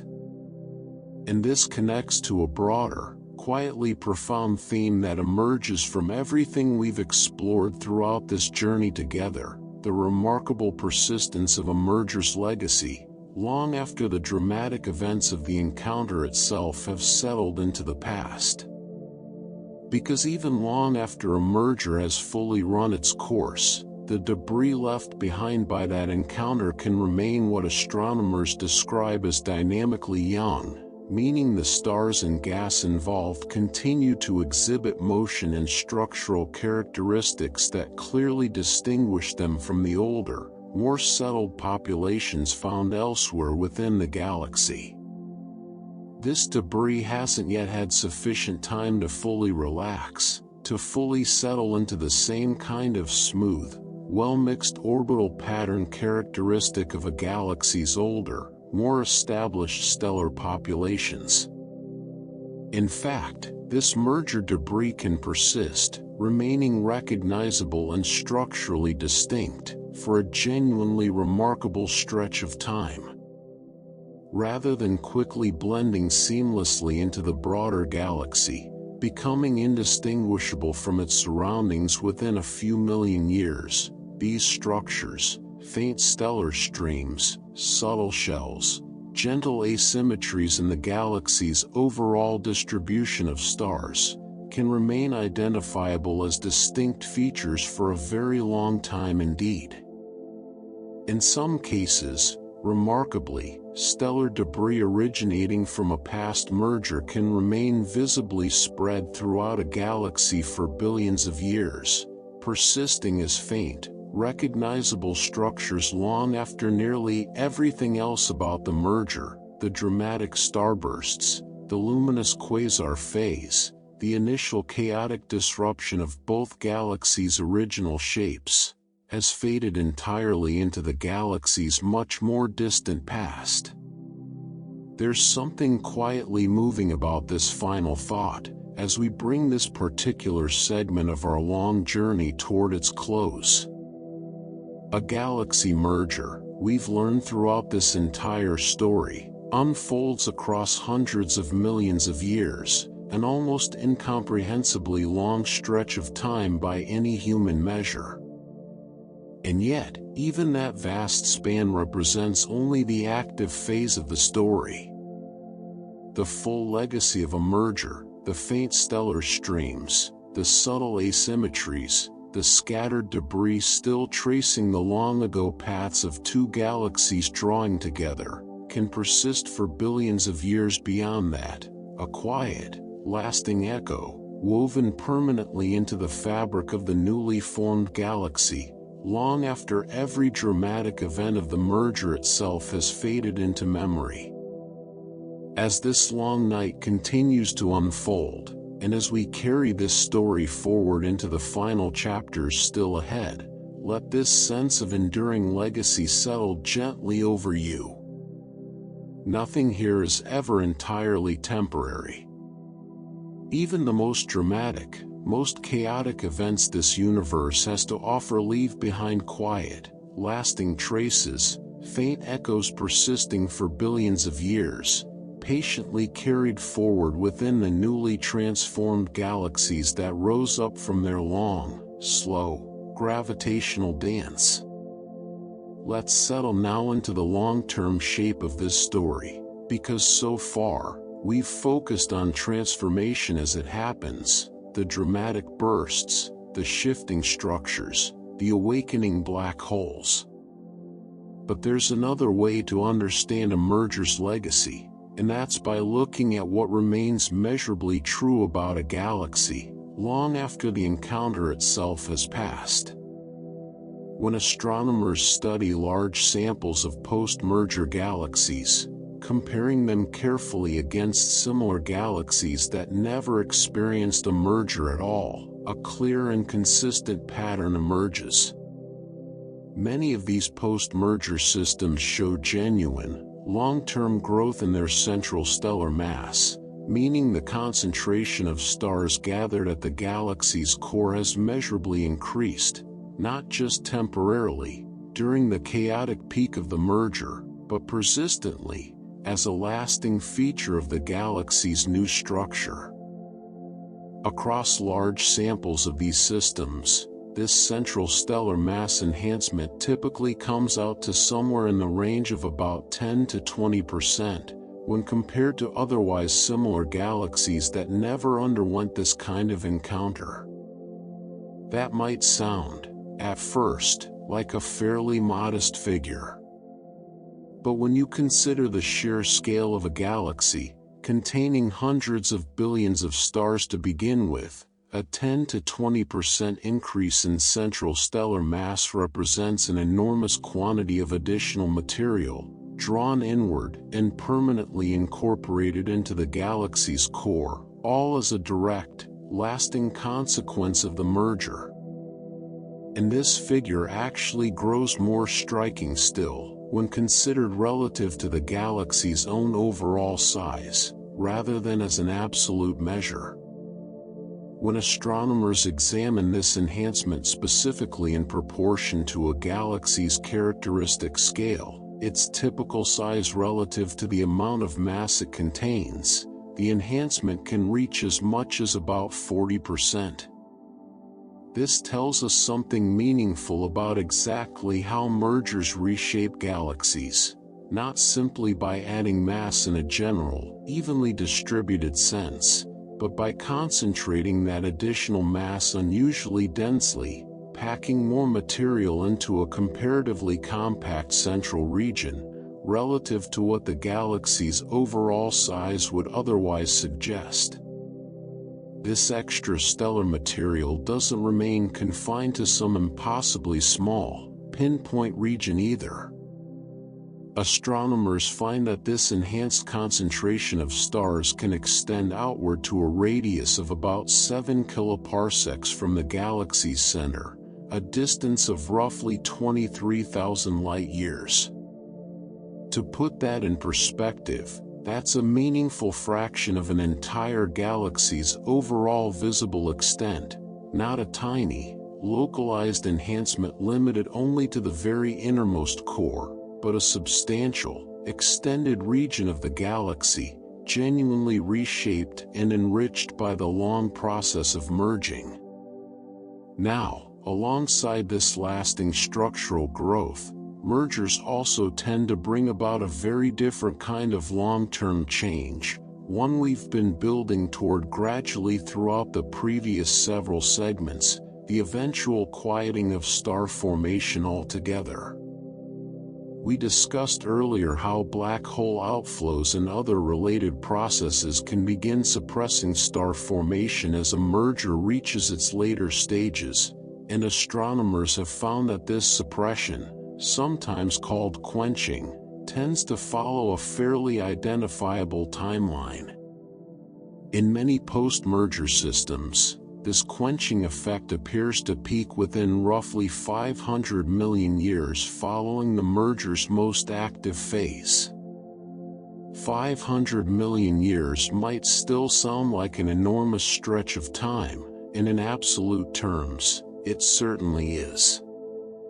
But within the context of everything we've explored throughout this journey, the hundreds of millions of years required for the merger itself to unfold, the billions of years over which merger debris can remain visibly identifiable, this quenching timeline actually represents a comparatively focused, relatively well-defined window, a period during which the galaxy's transition from active star formation toward relative quiet becomes most pronounced and most measurable.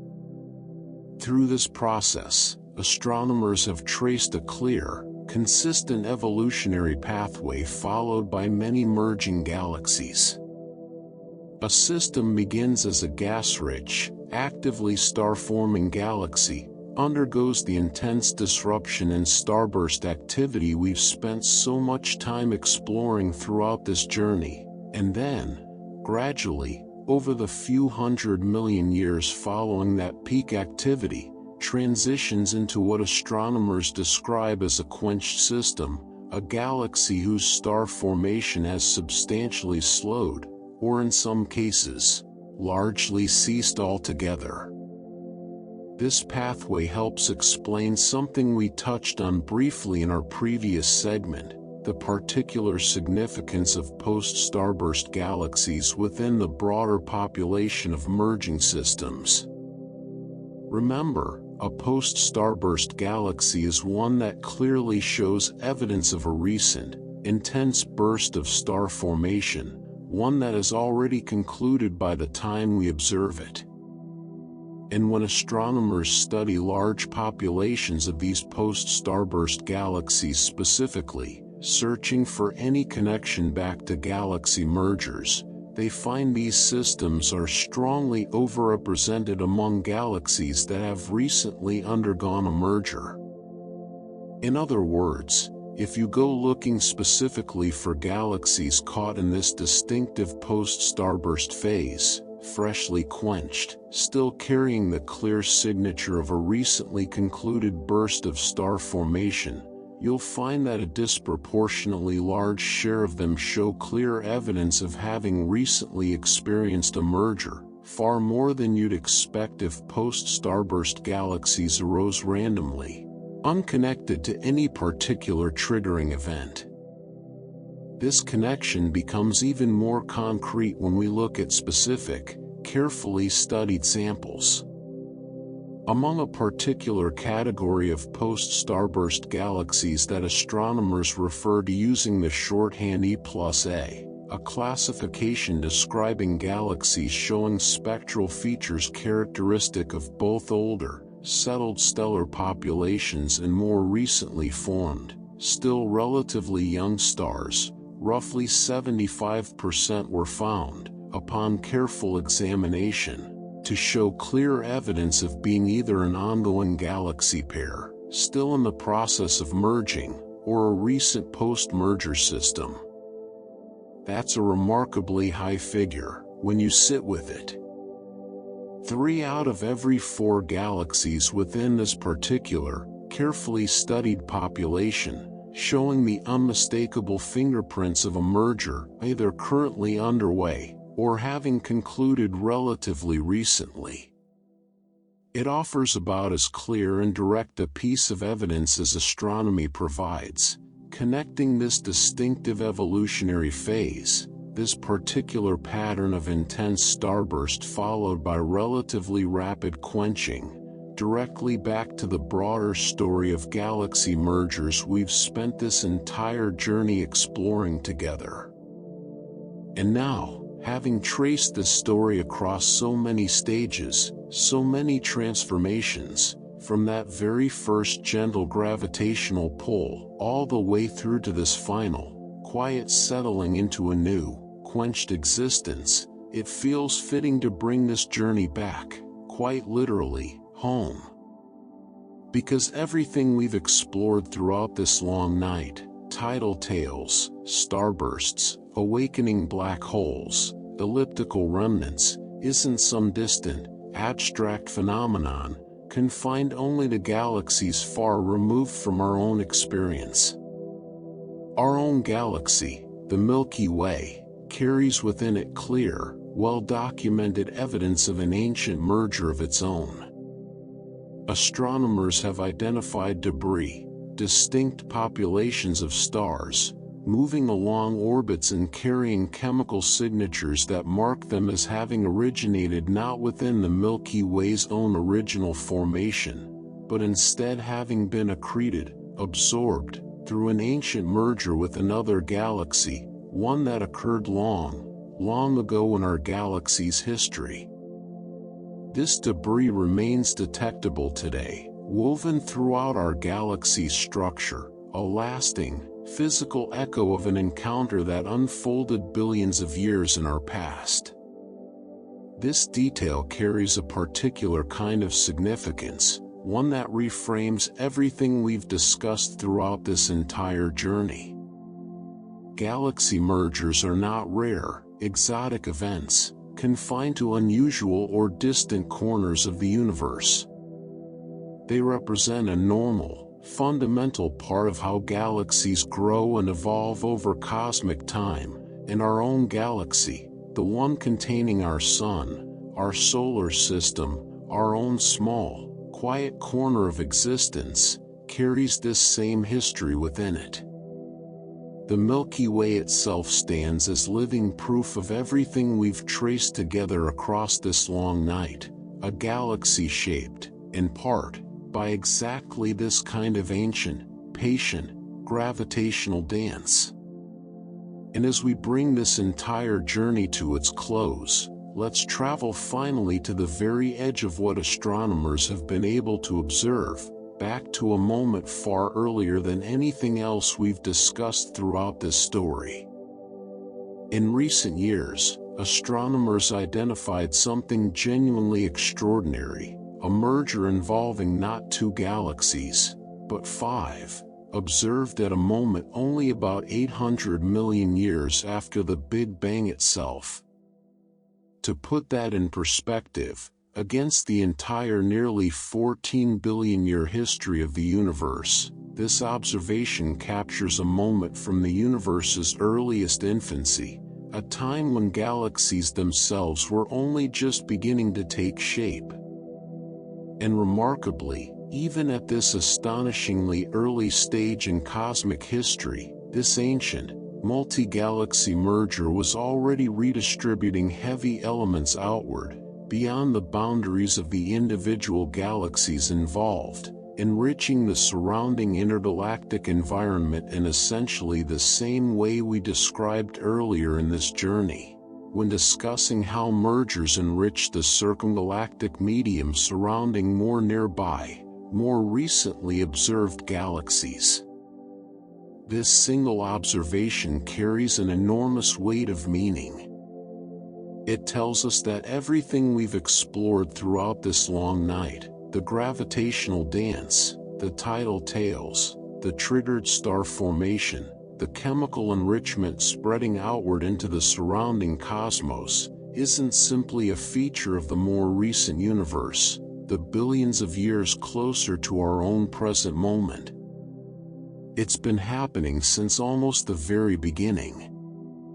Galaxy mergers have been shaping the universe, sculpting its structure, enriching its chemistry, building its galaxies, for nearly the entire span of cosmic history, stretching back almost to the first moments after time itself began. And so, here, At the end of this long journey together, we find ourselves holding an extraordinary, sweeping picture. Galaxies, drawn together across vast distances by gravity's patient, invisible pull. Dark matter halos, merging quietly in the dark, long before anything visible seems to touch. Tidal tails, stretching outward like great luminous arms, carrying with them the raw material for entirely new stars, entirely new galaxies. Gas, funneled inward, igniting brilliant bursts of star formation, and awakening supermassive black holes from long eras of quiet dormancy. Two spiral galaxies, elegant and orderly, ultimately giving way to something new entirely, a smooth, giant elliptical galaxy, its very structure rewritten by the encounter.